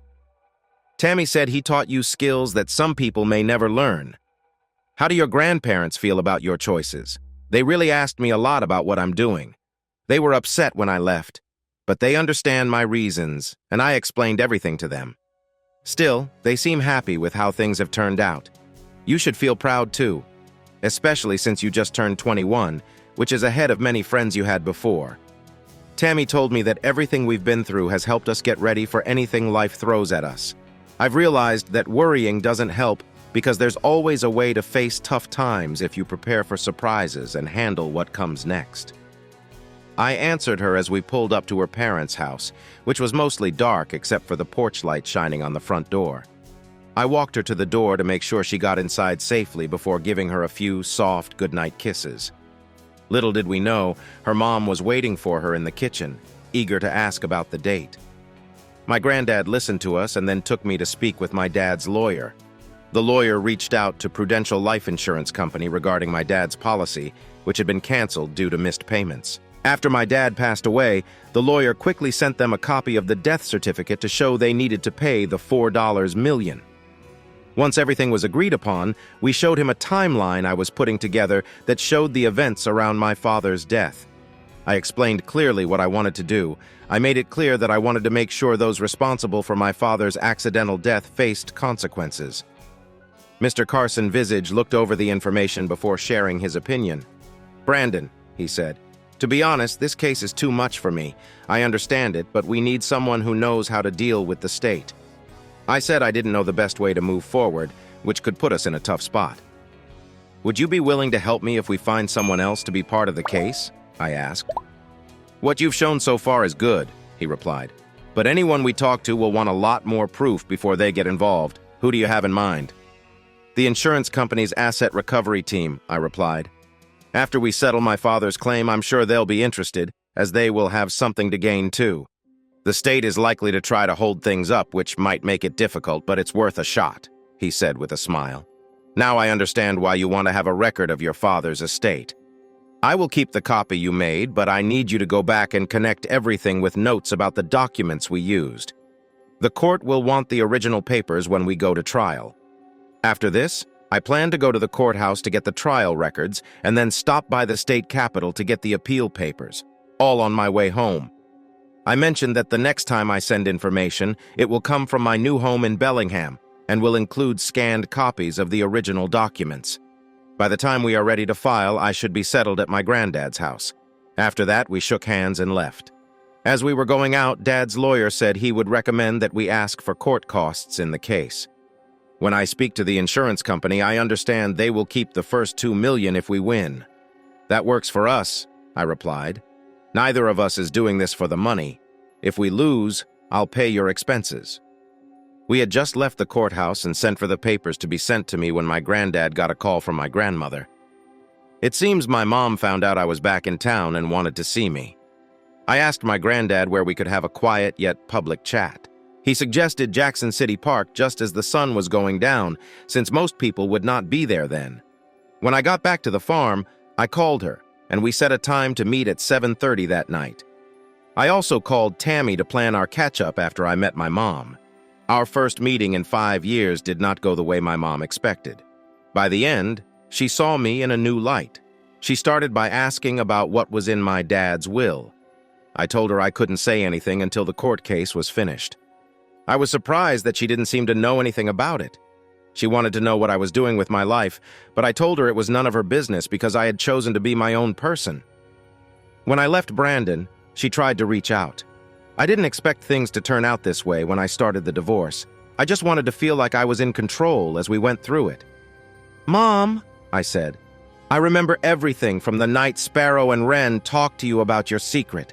I was sitting on the stairs, listening and writing it all in what became my journal about our lives until I decided to leave." My mother looked shocked when she heard the truth. She didn't know any of it. I continued, "I think my father was at a disadvantage, and you took that chance to get what was important to him. I noticed how easily you could persuade my sisters to do what you wanted. There are rumors that you plan to do it again with your new husband. I don't know if these rumors are true, but from what I've seen, I wouldn't be surprised." "Brandon?" she started to say, but I stopped her. "This talk is finished because I'm not ready to forgive any of you for what you did." With that, I walked away, leaving her at the picnic table, and went back to my car. I still wonder if my mom was surprised that I stood up to her, or if it was because someone was finally holding her accountable. The talk went as well as it could have in that moment. I didn't realize that this brief chat with my mom, whom I had lost trust in, would start a series of small arguments with my family who thought I should just let it go. Each time I would finish by saying if she could do this to my dad, she could do it to someone else too. I appreciate your concern, but from what I've seen, it's best she stays out of my life for my own peace of mind. Tammy sent me a text while I was driving to her house saying her parents were waiting to meet me. I was ready for tough questions. Like many worried parents, they had their questions, and I answered them honestly to help calm their fears. Her father listened as I talked about what I had achieved during my time away, and he seemed pleased by what I had done over the last 5 years. They had heard about my father's trial, so I took the chance to explain everything I had learned since coming back. They didn't know that my father had won his appeal or that I was working on a case about his accidental passing. As Tammy and I were leaving, her parents thanked me kindly and said they looked forward to getting to know me better. Once we got into the car, Tammy said, "Thank you, Bran. You really impressed my parents just by being yourself. You showed them how grown up you are. They had no idea your father won his appeal or that you want justice for him." I knew that to win their approval, I needed to be honest. I felt I could trust them because I trust you. I replied, "Usually people have to earn my trust. All caring parents react similarly when their child brings home a new friend. Dad often mentions how his grandfather and great-grandfather lived life in the same way." Tammy said that those who became friends with them saw how faithful and true they were. "I think Dad sees some of those qualities in you, so I doubt he will mind. After my mother talked with you the other night, I believe a lot of her worries were eased when you confirmed what I had told her. I told her that it helps when someone else agrees with what you've said. Most people will trust what they hear until they find out it isn't true." As we drove toward New City, which has been updated by new owners, I shared what had happened that day. "Will you ever give your mother and sisters another chance?" Tammy asked. "Maybe someday, once the lawsuit is over," I replied. What I've seen in Seattle has shown me that some leaders act in ways that harm the community, all while pretending to care. Their words sound nice, but what they do tells a different story. It's sad that people keep choosing the same leaders, making life harder for themselves. Tammy was quiet for a moment. Then, as I parked the car, she spoke up. "You made me think about my relationship with your sisters. Why didn't I notice this before? When we are around something all the time, it feels normal, even if it's not good. We often look the other way because it doesn't seem like a big deal." I answered, "So until your mother and sisters face the truth, you won't be able to move forward." Tammy explained, "That's true for 2 reasons. First, like I just said. And second, by standing my ground, I'm making sure my father has the final say. That will hit my mother hard when she realizes she won't get to decide everything." I could sense Tammy's humor in my words, and she giggled. New City Jack's had changed a lot. It went from a simple place for students to hang out to a trendy spot in the lobby. You could pick left or right, depending on which band was playing. The 2 bars were next to each other, each with its own door. They seemed to be soundproof because you couldn't hear anything from one bar and the other. Luckily, Tammy chose to listen to a band playing songs by Boston, which was one of her mother's favorite groups. Right away, Tammy discovered that I wasn't a great dancer. We enjoyed our time trying to learn some moves together. After spending a few hours with her on Thursday night, I left the farm early on Friday morning. I had a meeting with the investigators my father had hired from St. Louis at 9 o'clock. I had printed out some details about Judge Fiona Araceli that I found online. This information would help the investigators understand what they needed to know. They told me they would start by getting a copy of the marriage certificate to find out his legal name. After that, they would begin their search for him. Once I heard their fees, I decided to pay a deposit of $5,000. Then I went to the courthouse in St. Louis to request a copy of my father's appeal transcript. I got back to my apartment on Sunday afternoon, just after noon. Driving home felt nice because I was happy with my life. I had finished what I needed to do and reconnected with the people I care about. Coming home gave me new ideas and eased some worries I had. I felt good about the choices I made. Now it was time to settle back into my routine until I was ready for my next big step. Tammy and I talked a lot on the way back to Bellingham. We learned more about each other than we thought we would. Our talks helped us see things from each other's point of view. The things we discovered made our friendship stronger. The honest conversations we had that weekend seemed to bring us closer. By the end, we decided to find a way to spend each long weekend together. As I drove into Bellingham, I realized how much my trip had changed me. For the first time in my young adult life, I thought about how my choices would affect someone else. This change was all because I had a real girlfriend named Tammy, whom I could really trust. I felt like I had found a new purpose and direction that excited me. Getting my MBA would really help my career plans, and I was grateful for my father's support, which had opened many doors for me. As soon as I returned to Bellingham, I went to the Walmart photo department. I picked 6 of my favorite pictures from my phone and had them printed in a larger size. One photo I loved was of Tammy at the welcome home party. It was taken right after she jumped into the pond to cool off. The photo showed her happiness perfectly. I used some editing software to make sure the details looked great. That Sunday evening, a few friends came over to celebrate my return. After we enjoyed some pizza and drinks, most of them left, and only Briley and I stayed behind. Briley is a second-generation Korean American. Her grandparents came to America during the Korean War. She was studying hard at university to get a science degree. Briley was smart and good at talking to people. Even when they didn't know as much as she did, she could explain things well. I told her I thought she would do great in research and development. I also suggested that she should keep her explanations simple for those who were paying for her work. I explained that sometimes people talk as if everyone understands, but that's not always true. Briley noticed I was acting differently around women. "Brandon," she said, "something is different about you since you've been gone. You seem more calm and sure of yourself, and it's the first time we're alone in your apartment. What happened? You feel different, softer in a way. What made you let down that guard we all carry?" I went upstairs and picked up the pictures I had printed earlier. I gave them to her and said, "This is someone I knew before I moved to the West." Briley took her time looking at the pictures. She started with the one of Tammy and me at Dairy Queen.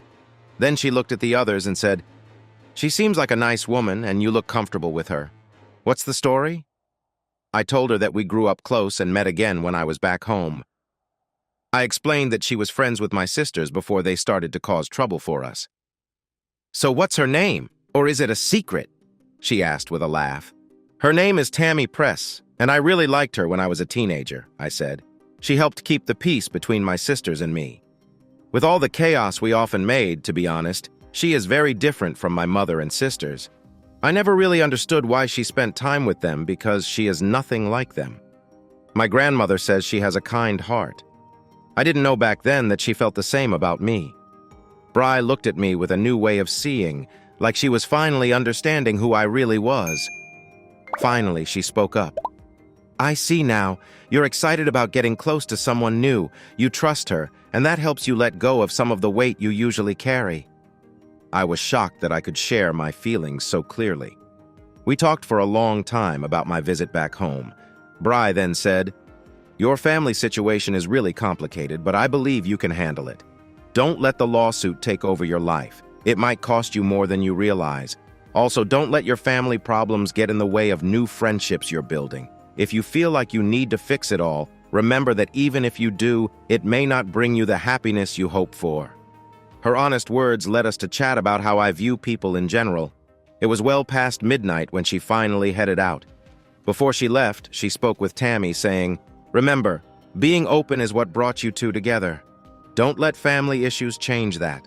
Tonight, you were more honest than before, and that makes our friendship stronger."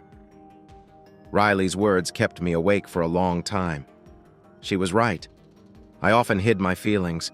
After everything I had gone through, I realized I had lost some trust in others. The next morning, when I got to the store, the first thing I did was let the shipping department know about some documents I was expecting. They asked if the packages would have my name on them. I confirmed that they would be sent to this address. Then, I started to think about what happened while I was away to prepare for the work week. I was annoyed that we hadn't put up the signs for the new promotion yet, so I decided to focus on getting that done first thing this week. I usually had a casual meeting with the 4 mechanics, 2 trainees, and the sales team from the day shift.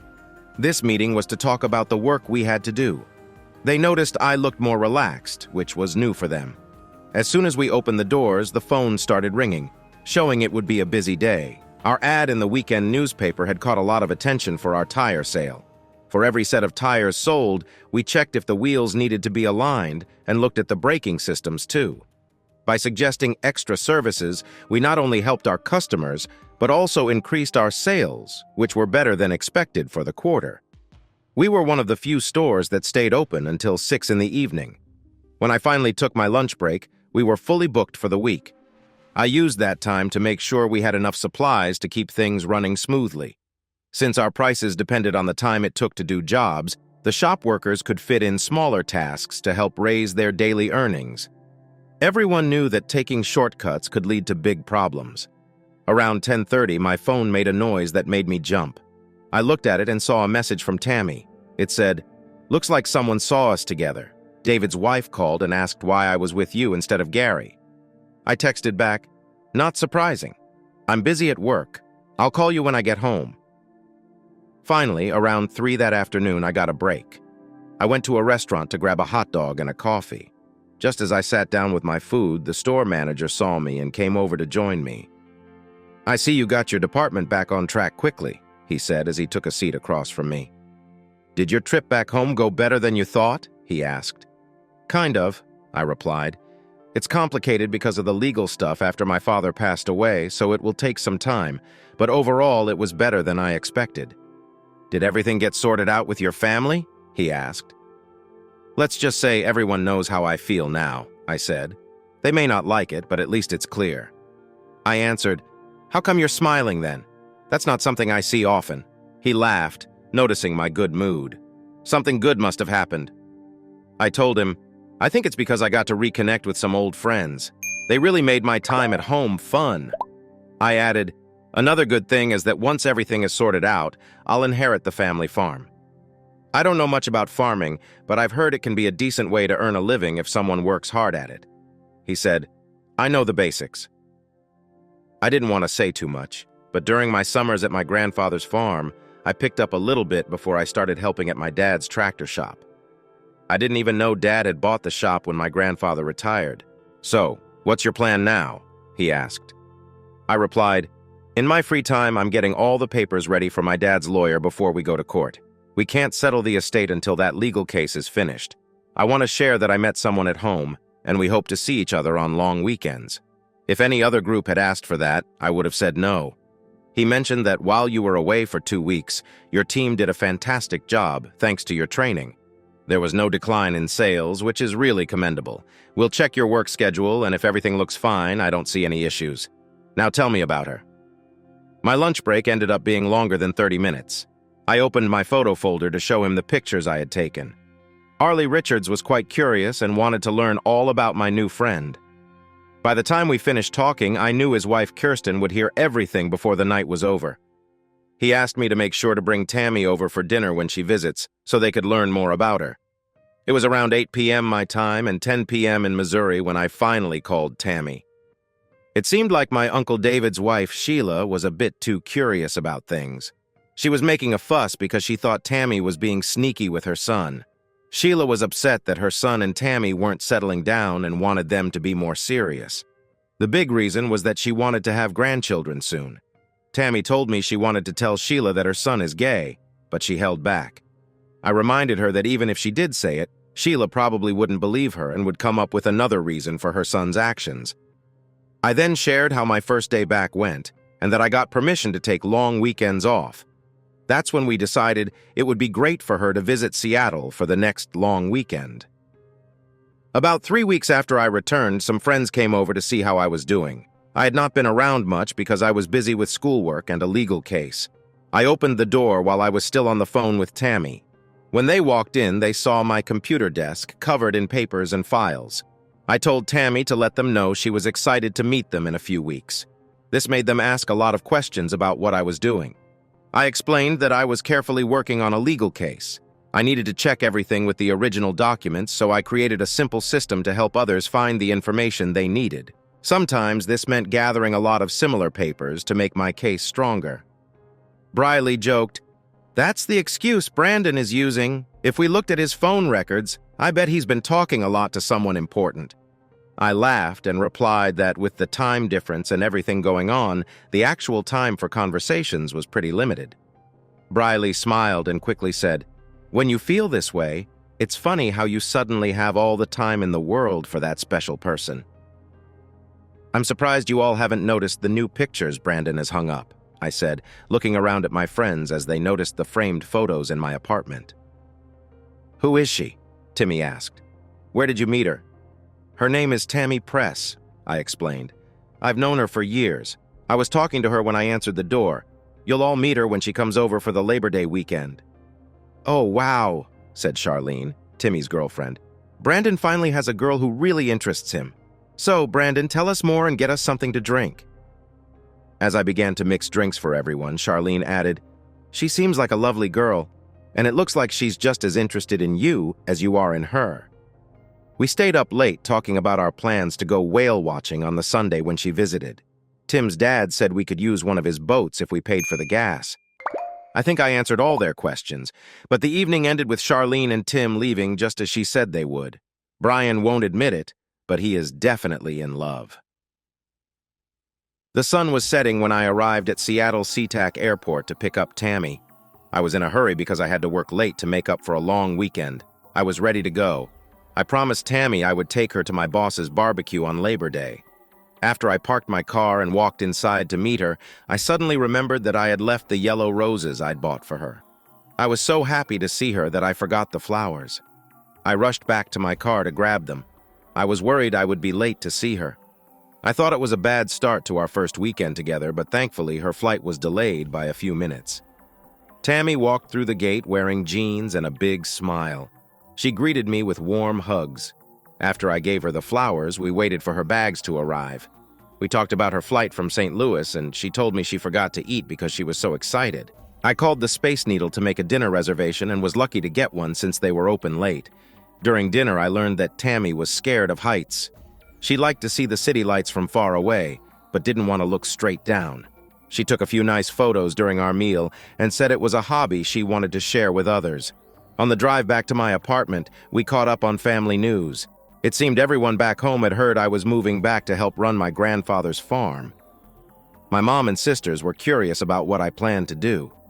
My Aunt Sheila noticed I seemed deep in thought, so she asked Tammy and her son Gary what they were planning to do. Tammy told us that Gary was thinking about visiting his great-uncle in California, where he would feel comfortable. I said my grandmother knew about Gary and Tammy's brother, too. I smiled when Tammy said she always had a feeling about it. That's why she told me to come to you when you arrived home. She wanted us to be together. It seems my grandmother has been trying to bring people together for a long time.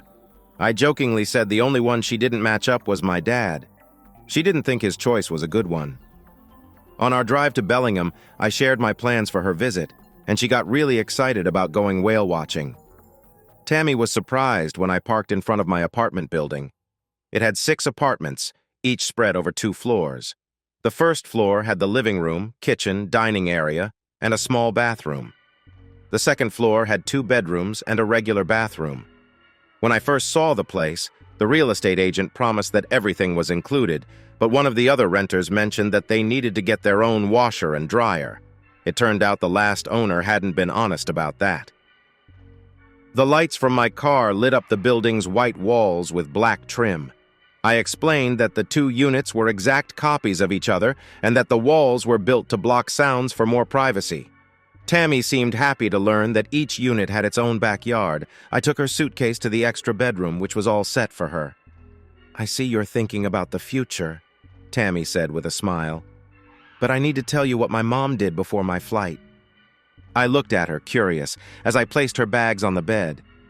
"She gave me some pills for after," she said. "It looks like you'll need to take those back."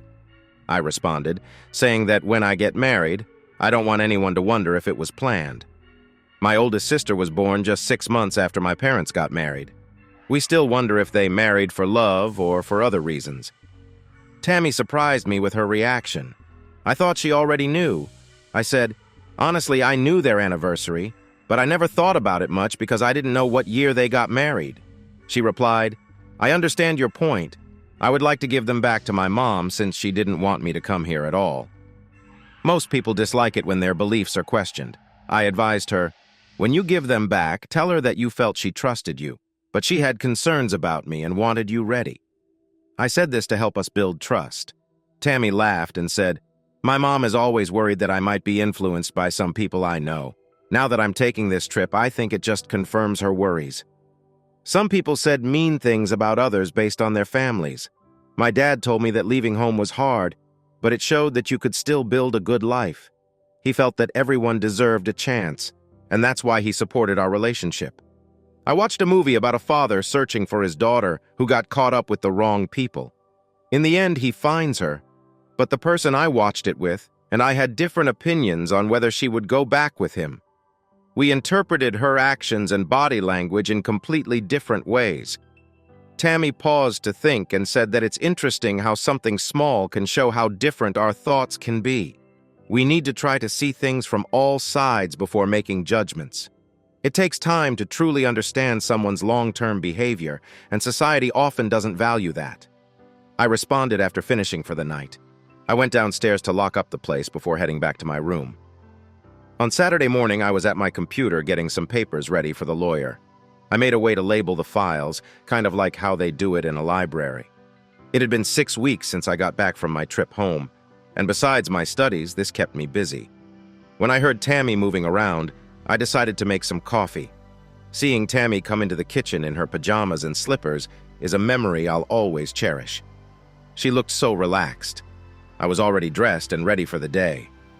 I poured 2 cups of coffee and asked if she wanted sausage, fried potatoes, and an omelet for breakfast. She said yes, but wanted to start cooking after her first cup while she settled in the nook. I took some cold potatoes from the fridge and chopped them for frying. I also took out 6 eggs so they could warm up a little before cooking. Tammy saw my computer was on and asked, "What are you working on, if you don't mind me asking?" "I'm making a timeline of the events that led to my father's sad passing," I replied. "Feel free to take a look, but please don't erase anything by mistake," I added. While I chopped vegetables for the omelets and grated cheese, Tammy started reading. I also prepared some frozen cheese biscuits in the air fryer. She was so focused on her reading that she jumped when I called out, "Breakfast is ready!" The omelets turned out great.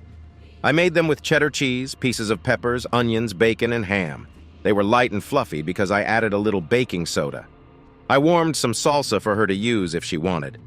The sausage was special too, since a local butcher made it with his own spices. Tammy said it tasted much better than what you buy in stores. The hash browns were crispy, golden, and buttery. We cooked so much food that we couldn't eat it all. "I'm surprised by what I've read," Tammy said. "Some of it I didn't see before." I thought about that too. I said that we often expect the best from the people we care about, even when their dreams feel out of reach. My dad would not believe things until there was proof, and he often had doubts. "I get it," Tammy said. "We all trust what we think we know. I understand why Gary wants to leave. If he tells his family who he really is, some might not believe him. Others could say I pressured him, and some might claim they always knew. Sadly, people do not truly see what makes someone who they are. When you realize many only notice what they want, no matter the truth, things become clearer. You start to see how little real truth there is." I told her, "That's why I am careful with what people say until they show me it's true. I don't take their word for it. If Gary goes to California, it could help if he finds some reasons to explain to his family. That way, everyone might think he left because his heart got hurt. It makes sense why some of your family felt you were keeping to yourself. Tammy mentioned that your grandmother thought it was time for you to change. But now I get it. It was because of what you learned. I'm going to text Gary about your idea because it seems like a good way to keep things good between everyone. What do you want to do today?" I asked if you're interested. I thought we could take a 4-hour bike ride on the mountain trail at Galbraith Mountain. I think the easy path would be perfect since this is new for both of us. We will see some amazing views of Bellingham Bay, the Chocolate Mountains, and the beautiful rainforests, along with all the animals we might spot if we leave at 9. We should be back by around 4. Once we're done, we can relax for a bit and then check out some local museums after dinner. Tomorrow, a few of my friends will join us for whale watching on the Pacific Ocean and maybe some fishing too. I mentioned that I hope we can catch some salmon to enjoy a nice meal on one of the small islands before heading back home. This trip will give us a fresh look at the coastline. I'm also hoping we'll have time to pick up some fresh king crab for dinner. "I'm happy that I was ready for anything," Tammy said with a smile. "I even brought my good camera to take pictures of our adventures. I can't wait to taste some seafood right from the ocean. If it were spring, I would have taken you out to catch herring so you could try the fish eggs without it costing too much at a store or restaurant. I said we could set up nets along the shore to catch them. It's quite a scene because big ships come from Japan to buy the catch from local fishermen. The First Nations people place cedar branches along the beach where the herring lay their eggs. This way they can gather them and cook them right there. They taste really good with butter, salt, and pepper. I shared that this is one of the great things about living by the coast. I've seen things here that I wouldn't have seen back home. It's like how special southern food, like ham hocks and white beans, is for us.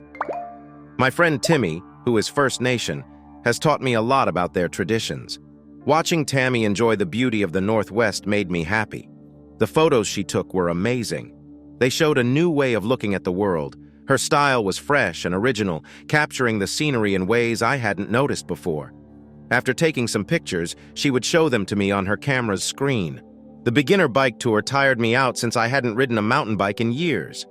As we walked back to my car, I felt proud of how we looked compared to the others in our group. Tammy said it was a shame that my photos couldn't really show how amazing it felt to be there for the first time. You can't capture the real experience in a picture. You need to visit the same places in different seasons, I replied. When I started doing that, I was surprised by how beautiful nature is. It made me think that the world must be too intricate to have happened by mere luck. I never considered that before. But you're right, Tammy said. The view of Bellingham Bay from high up will definitely be one of my favorite memories. On our drive back, we talked about our fun day. Tammy was in awe of the lovely scenery and how clean everything was. Most of her family trips had been overseas, so this was a fresh adventure for her. Should I plan a weekend trip to one of the nearby ski resorts? I once tried skiing with some friends. We all had cars, but I still didn't know much about driving. I said we could rent some gear if you want to try it out. I thought that would be fun since I've never done that before, Tammy replied. Does this mean you won't be back until after the year ends? I talked to my grandparents about how long it's taking me to finish my plans. They think I'm doing well, but they believe coming back would slow me down with too many distractions. They want me home for Thanksgiving, so I suggested we plan together to avoid any issues for our families. My sisters are starting to ask about our father's property, and we thought it would be best for me to come back in time for spring. Do you want to finish everything before you move back? Tammy asked. That's the plan, I said. What if we went out to try some delicious food from the Pacific Ocean? Tammy liked the idea, and I took her to a restaurant where we could see a little of the bay. It was so nice to see her enjoy the fresh seafood we had caught earlier. I smiled when she said, I can't believe how fresh everything tastes. If we lived here, I would eat this all the time. In Missouri, seafood is usually frozen when it arrives or raised on a farm. I explained that both ways can change the flavor a bit. Fish from farms might be soft when cooked because it can have small parasites, I said. It's like when people see a rare steak. They think the red liquid is blood, but it's just the juice from cooking. Tammy asked our server if she could take a few pictures of us while we ate. She happily agreed and snapped 3 nice photos with her camera. As we were leaving, I remembered there was a rock and roll concert at Elizabeth Park featuring local musicians. We stopped at a nearby store to grab some drinks and snacks, then drove over to enjoy the music under the stars. What started as a little surprise turned into a wonderful night. The crowd was happy, and the event went on longer than we thought it would. To celebrate the end of summer, they wrapped things up with a small fireworks show while the band played a lively version of the national anthem. Tammy took some fun pictures of the bands and the audience. By the time we parked in front of my apartment, it was almost 1 a.m. Tammy looked at me with a tear in her eye and said, I think I will always remember this day. I saw a side of you I hadn't noticed before. The way you helped that older couple on the bike tour showed kindness that not many people see. Your patience today surprised me, and it shines through in everything you do. I had to learn to be patient, I replied. When I first moved to the West Coast, I felt angry about what I saw around me. If it weren't for Timmy showing me their culture and values, I would be a different person. I never realized how much they care for and understand the world around them. We shared a glass of wine and enjoyed a nice moment together before ending the day. On Saturday morning, we went to Scala-Cum Harbor, which is near downtown Bellingham. This place had more than 1,400 boats. One side was for commercial boats, and the other side was for fun boats. Tammy was amazed by the sight of crab traps piled high and big fishing boats she recognized from TV. She spent a lot of time taking pictures with her camera. We wandered around the Bellingham dockside market for about an hour, looking at the fresh seafood that local fishermen had caught. Watching them sell their fresh catch was an experience Tammy would always remember. By the time we were done, the rest of our group was starting to arrive.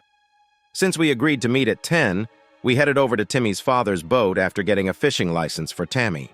Timmy's father, a leader in the Lummi Nation, ran a fleet of boats for watching whales and fishing in the Pacific Northwest. Each boat had a crew of 4 and all the needed supplies. He also worked on the board for the Northwest Indian College and helped run a big hotel and casino on the reservation. Tammy was surprised when we got closer to the large boat. When the crew saw us, they opened a big welcome banner for her. After we introduced ourselves, we set off to an area where many whales had been seen. Suddenly, the Canadian Coast Guard came alongside us. I explained that we had crossed the border and were now in their waters. They wanted to make sure we weren't fishing in the wrong place. It was thrilling to hear that 2 groups of whales had been spotted in international waters southeast of Victoria. With their permission, Tammy was able to take some photos of the moment. Charlene, Briley, and Tammy started to grow closer as friends. I learned that Timmy's older brother liked Briley, but she was focused on her goals and hadn't noticed him. I suggested he talk to her about his research on how changes in ocean currents affect the Northwest. I knew Briley cared a lot about climate issues, and though discussions with her could go in circles, once he mentioned their shared interests, they got along well. I hoped their friendship would grow as he learned more about her ideas. It took us about an hour to reach the spot where the whales were seen. The crew slowed the boat to move quietly so we wouldn't scare the animals. It was worth it because we soon saw a beautiful show. We were lucky to watch small groups of humpback whales teaching their young to do flips for about half an hour. Later, Tammy took over 100 pictures as she looked through her photos. She noticed dolphins swimming alongside the whales. It was a delight to see someone enjoy such a natural wonder for the first time. Tim pointed out which whales were males and which were females whenever he could. Once we were back in American waters, we got ready to try deep-sea fishing for the first time. The crew took us to a spot where they thought we might catch some Chinook salmon. It took about 4 hours, but each of us caught at least 1 fish. Most of the fish were set free, but we kept 3 for anyone who wanted to take one home. It was sweet to see Tammy hug each salmon before we left the boat. When we got back to the dock, Tammy and I walked to the market and bought 3 king crabs and 2 lobsters from the boats that had just arrived. After that, we went to my car and placed the packages filled with water into the cooler. Next, we stopped at a grocery store to pick up some ingredients for a side dish while we drove back to my place. During the drive, Tammy's mom called. I could hear her side of the conversation as she talked. Tammy mentioned that her mom seemed surprised by what we had been doing. Tammy started making the salad while I cleaned and cut the salmon. I saved some pieces of fish to freeze later, but I kept a few for our dinner. She watched as I filled 2 big pots with water and added some salt. While we waited for the water to boil, I melted some butter. Tammy poured us each a glass of white wine from northern Italy. It often surprises people to see that the freshly caught lobster and crab are still alive when they go into the hot water. Many react strongly the first time they see it. Tammy was one of those people. She was amazed at how easily I showed her how to get the meat from the seafood, and she liked that we had melted butter for dipping. When she asked how I learned to cook seafood, I told her I learned from my friends in the First Nations. After we finished eating and felt very full, my cousin Gary called me. I put the call on speaker so Tammy could hear too. My Uncle David and Aunt Sheila found out from Tammy's mom that she was coming to see me. "I'm not surprised," Tammy said. "My mom doesn't think your cousin is a good influence because of his family problems. She did this on purpose to make me break up with Brandon so I can focus on something serious. I told my parents I let you go, which led to a big family talk." Gary added that when they asked why I finally spoke up, I said it was because of friendship. "You helped me because I couldn't tell them I'm gay." By the time we finished our talk, my dad was starting to accept me, but my mom still wasn't easy about it. Thanks to my grandma, I'm moving to Lodi, California, where her brother said I could stay until I get on my feet. Do you need some money to help with your move? I can give it to Tammy to send to you if you do. My grandma and I talked a lot while we worked on getting the house ready for some changes. I'm not sure how she figured it out, but thanks to her, I was able to ask about moving to a new job at Home Depot. I'm simplifying my life, and I only have a few things left that will fit in a U-Haul trailer. They even suggested a better position for me because of my skills and recommendations. I start in 2 weeks. I'm sending some money with Tammy as a kind gift because I feel partly responsible for what happened with you. I said thank you, but it wasn't needed. I just feel relieved to have this over with. I don't want to keep pretending. The reason I called is that my dad told me something. My mom contacted Tammy's mom, asking what bad things her daughter has done to me over the years. Gary explained that she doesn't believe Tammy had anything to do with it. "When did all of this come up?" Tammy asked. "I just left my parents' house because they need some time to think. My dad sent me a text about how my mom reacted, so I pulled over to call and prepare both of you." Gary said, "I'll pick up the trailer on Wednesday and leave next Saturday." After we hung up, we waited for a call we thought would come, but it never did. Tammy said maybe my mom needs time to understand what she found out before she talks to me. I thought that when I move back, we should fly out to see my great-uncle and Gary to show we care. I suggested this because Gary really needs family support. Tammy was quiet for a bit, and I wondered if I had upset her or if it was just the situation. But then she surprised me by saying I learned from my dad to be independent. Like me, Gary was raised to know that family is always there to help us. He might feel a bit lost for a while because of the changes in his family. It will take time for his relationships to settle down until everything feels normal again. Maybe we should check in on him once we know he is feeling okay. It explains why you seem so sure of yourself in everything you do. People wonder how you manage to do so much while others are still trying to figure things out. It really comes from how we grew up. You were more ready for life's challenges than I was. My dad taught me important skills when I was a teenager, but I didn't see how important they were until I needed them in real life. I learned to value less because I had to give up some things I once loved. In a way, this was a good thing. Now I don't think my worth is tied to having things. "Timmy and I talked today," Tammy said. "He told me you both spent a long time discussing how people connect with the earth. He liked seeing you talk about this. He noticed that your bond with nature felt deeper than just a cultural thing."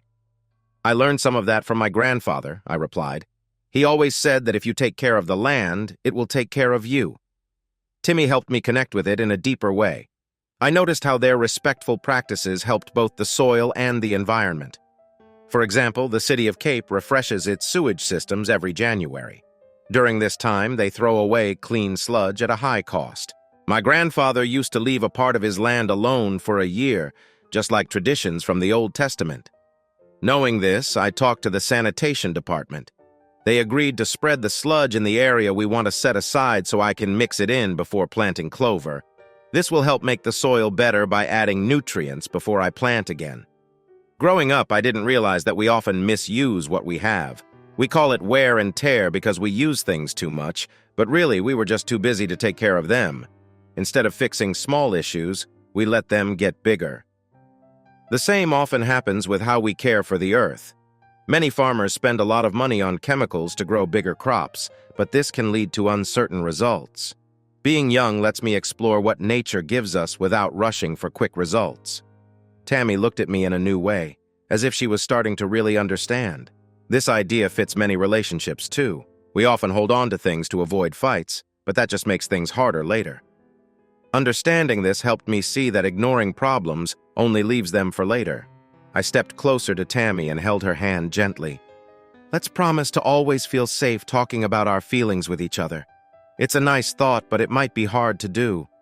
Tammy said we often let things slide for love. "When you came back home, I noticed how much you had changed. But every time we are together, you show me a new way to look at things. I noticed that my understanding of you as we grew up has changed because you've shown a clearer view of what is important.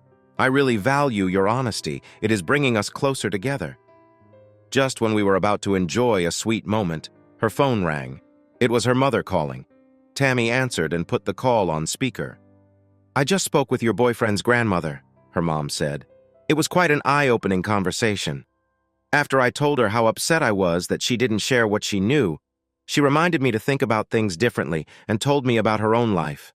I found out that Gary's mom talked to me about your relationship because she wanted to know what might have influenced his feelings. She seemed to think you had changed how he views things. My husband has come to terms with his sexuality, but I found it hard to accept because I feel he created a story to help him deal with what your daughter has done. What did she do? She told me it was because she ended things with him for his cousin. Without Brandon's grandmother's advice, this would have been a different talk. My question is, why didn't you tell me?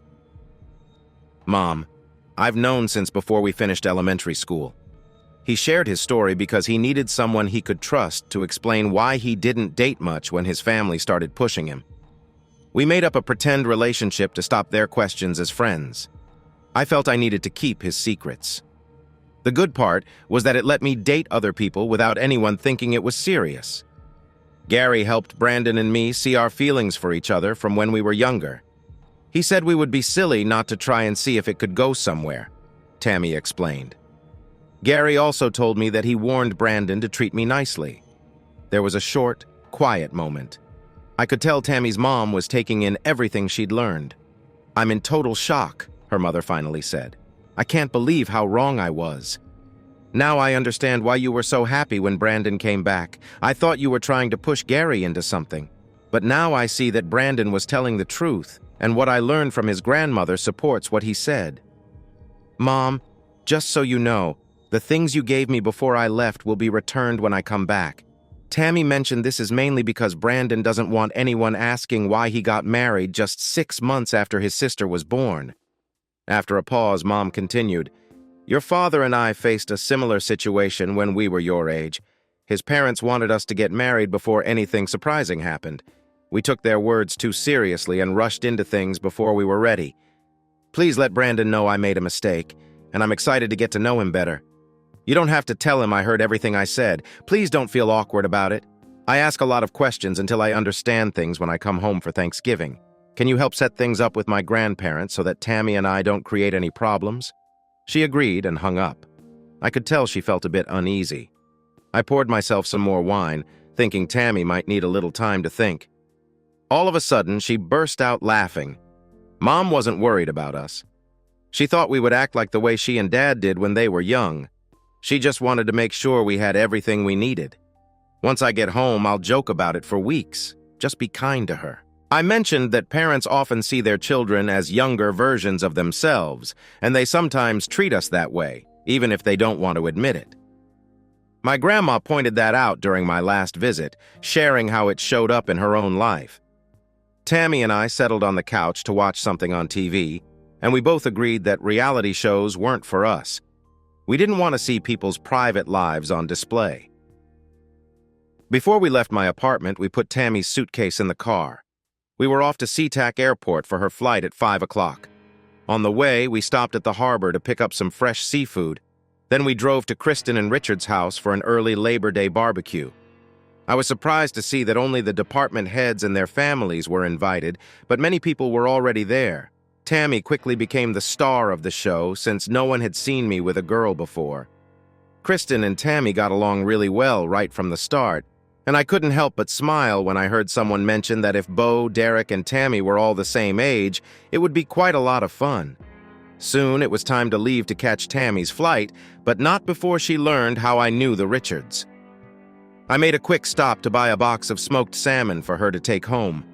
I felt a bit sad as I watched her plane take off. The week after Labor Day started to bring everything together. I was already awake when I got a call from a detective agency in St. Louis. They told me they had a report on Judge Fiona Araceli and would send it to my email along with their bill.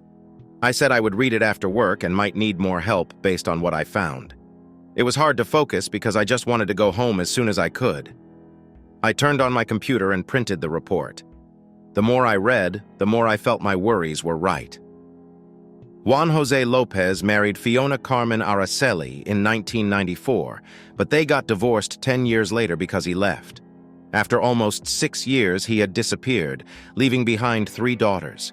Neighbors remembered him as a nice and helpful man. Fiona, on the other hand, seemed very determined and had big dreams that some thought were impossible. This made the neighbors notice some loud arguments between the couple. It led them to believe there were serious problems in their relationship. 3 main points caught attention. First, no tax papers had been filed in the US or Mexico since the year before Juan went missing. Second, During this time, his credit and debit cards were never used or canceled. This was a clear sign that something was wrong. There were also no strange cash withdrawals from his accounts, which meant that whatever happened to him was unexpected.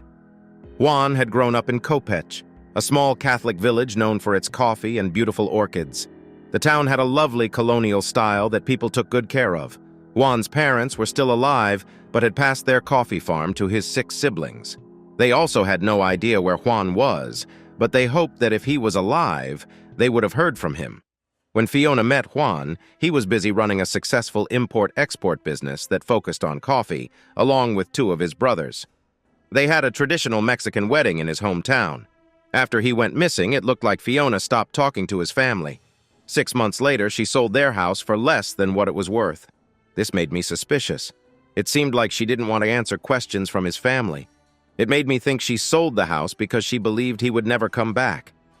When he disappeared, they had no debts and owned several large apartment buildings. This made it hard to understand why he would leave, as Fiona suggested. Fiona had also been in a long-term relationship with a woman named Tegan Ella Stevens. Tegan started as their nanny and later became a lawyer in Missouri. I began to wonder if Tegan was their nanny before Juan went missing. Tegan was an immigrant from Spain who came to the U.S. on a work visa. She was known for speaking her mind and had come out as a lesbian while she was studying. I decided to pay for some services online with money I got from selling bitcoins my dad left me. I wanted to learn more about the connection between Fiona and Tegan. I also asked for a list of unidentified bodies of Mexican descent that were found in the Mississippi River. I wanted to know about bodies found 2 years before and after Juan went missing, focusing on the states along the river down to the Gulf of Mexico. I needed blood samples from Juan's family too, so if we found a body that looked like him, we could see if it was really him. Having lived by the Mississippi, I knew that rain could change the river a lot. My biggest concern was flooding, which might uncover hidden remains when the water went down. The river had a way of revealing hidden things, and I sensed that we might be searching for a body, which made me believe Juan's death was not just a tragic accident. After I sent an email to the detective agency, I contacted my father's lawyer. I asked him to buy Fiona and Juan's old house if it came on the market. I also requested that he try to get the original plans of the house. I sent him a file with all the details I had gathered about my father's history, hoping it was enough to kick off the process. Just as I was about to grab something to eat, my phone buzzed. It was Tammy. She told me that Wren, Sparrow, and my mother had stopped by her workplace because they heard we were in a serious relationship. The visit hadn't gone well. Tammy made it clear that our relationship was not something they should discuss. They're worried about something or they wouldn't be here. Tammy said Wren was trying to use some tricks we learned when we were teens to find out things without asking me directly. I replied that waiting for news can feel really frustrating for a lot of people, especially when nothing happens. I think my family is curious about what's in my father's will, especially since he is suing the state. They want to know how much money my sisters will get when it's all done. I asked, "Do you think it's really that simple?" Tammy responded with a no. Knowing my family, I think they're trying to find a way to get in touch with me. They believe that if they make things tough for you, I'll feel pushed to reach out to them. The chief of police in Jackson said they've been looking into my mother's side of the family because they often find ways to bend the rules to earn money. I also shared some new things I learned about the judge and her missing husband. She said it might make a great one-hour show for TV. She didn't know that this idea would help me learn things that could be useful. Gary had gone to California, leaving behind a mix of strong feelings. He thought being away would help make things better. Tammy mentioned that he seemed happier and had a new excitement for life that she hadn't seen in a long time. During her visit, Tammy and her mother had a deep talk that helped them understand each other better. I was glad to find out that when they discussed our time together, Tammy's mom realized how much I had planned for our weekend. I feel like my mom is starting to notice that Tammy and I are getting closer. Tammy said that how I planned everything showed that I didn't need to be alone, even when I was by myself. I was puzzled at first, but it all made sense when I showed my parents the photos I took. Dad was really happy with how much we got done in a short time. He suggested to Mom that they should check out their own area instead of always going far away. We talked for about another hour. Then I said I had to leave because my stomach was rumbling. Tammy laughed and said she forgot about the time difference. I was waiting for my next flight from Tennessee to Cape Girardeau. Because of the virus, flights from St. Louis had been reduced, which was annoying. I was thankful for my job's holiday benefit that let me take time off for Thanksgiving. It also turned out to be Tammy's birthday. About a month ago, her mom asked me if I could come home to surprise her. She thought it would mean a lot since our relationship was getting stronger. So I changed my plans to be there when Tammy got home from work. I knew I needed to talk to Tammy because she thought I was arriving tomorrow. As I waited, I watched the local news. A reporter talked about a lawsuit. My father's estate and the life insurance company were suing the state of Missouri. I was surprised they were asking for so much money, but then I realized they did this to give the judge or jury the power to decide what to award us if we won. The reporter shared her thoughts on why she believed the plaintiffs had a strong case for wrongful death. I felt nervous because I knew everyone involved would soon find out. 2 hours later, I got off the small plane and walked towards the sliding doors of the Cape Girardeau airport. I saw my 2 grandparents waiting for me. After exchanging warm greetings and picking up my bags, we drove home to the farm. During the ride, I learned they had finished fixing up the 2nd and 3rd floors while I was gone. When I asked if the money I left was enough, they told me there was still more than half remaining. Once we got home and settled in, my grandmother gave me the keys to their 2004 cruiser. They had just had it checked and fixed up. I could use it while I was there. Brandon, we have a meeting with the lawyer on Monday at 9 o'clock. My grandfather said he will update you on everything. It seems that what you sent him was enough for the life insurance lawyers to take the case against the state. He will explain all the details then. That's great to hear, I replied while I waited for my flight. I saw it on the local news. I also have 3 discs with important papers to hand over to him. Wow, they just filed the lawsuit yesterday, so they had time to let everyone know over the weekend. My grandfather said to be careful because once they know you're back, things might get tricky. It will be fun to see what the Saturday morning paper says, my grandmother said as she got up to make tea. My grandfather and I then explored the newly updated floors. The 3rd floor now had a big bathroom with a nice shower and a relaxing tub. The master bedroom had 2 big closets. The 2nd bedroom became my office, where my dad's computer was on a new oak desk. I noticed that all the windows had been fixed too. The 4 bedrooms on the 2nd floor were changed into 3, creating a 2nd master bedroom. My grandmother turned one of the other bedrooms into a sewing and craft room, which opened up space on the 1st floor.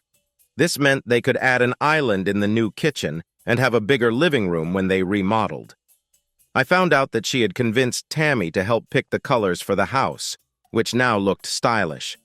That also explained the new LED lights on the upper floors. At around 4:30, I went to Tammy's parents' house so I could be there when she finished work. When I got there, I was surprised to see that they had decorated a large cardboard box for me to climb into before closing it up. As Tammy's coworker called to say she was on her way, I crouched down inside the box, listening to the chatter while they taped it shut. I had never done anything like this before. I heard them lock the front door and turn off the lights, and I started to wonder just how long I would wait for Tammy to come in and turn them back on. At last, when she arrived, everyone shouted, "Surprise!"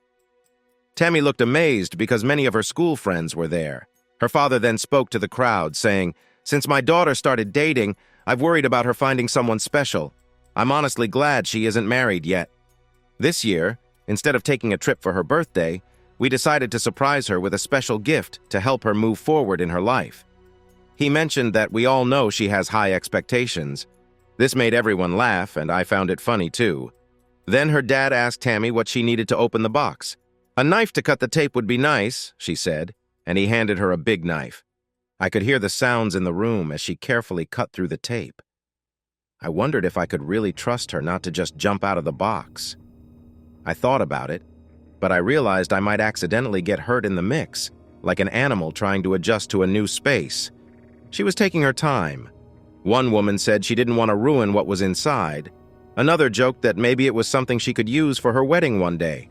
Someone mentioned that they wished Braden, a person Tammy often talked about, could be there to see their special moment together. At that moment, Tammy had finished cutting all the tape and was carefully pulling off the wrapper. Underneath was a big dark cover hiding what was inside. I will always remember how she looked as she removed the cover and saw me. Without my beard, I looked different. To my surprise, she started getting emotional as I stood up, and before I could even get out of the box, she was hugging me tightly. Tammy's mom then spoke up. "Ladies and gentlemen, here is the man Tammy can't stop talking about. She didn't expect him until tomorrow. I'm happy to introduce you to her boyfriend, Brandon." I heard Tammy's brother tell his girlfriend that both our families thought we were a great match. He also mentioned a mix-up involving his family from another state. After that, I met Tammy's co-workers and their partners before she opened the rest of her birthday gifts. It was exciting to see that they had hired someone to set up a buffet. The food was delicious, and many guests went back for more. Tammy told me she liked my goatee and mustache better than my full beard. As the night went on, many of my extended family members came up to introduce themselves. By nearly 10 o'clock, the party started to quiet down. Meanwhile, across town, my mom and two sisters were having a hard night because they got some surprising news. The married couples talked about what might happen if things went wrong. At 10 o'clock, the three women and their husbands came together at my mom's new house to make a plan. They decided to join forces to save money on legal fees and other costs. Thanks for listening to One Infidelity Hit. If you liked what you heard, don't forget to hit that subscribe button and drop us a like.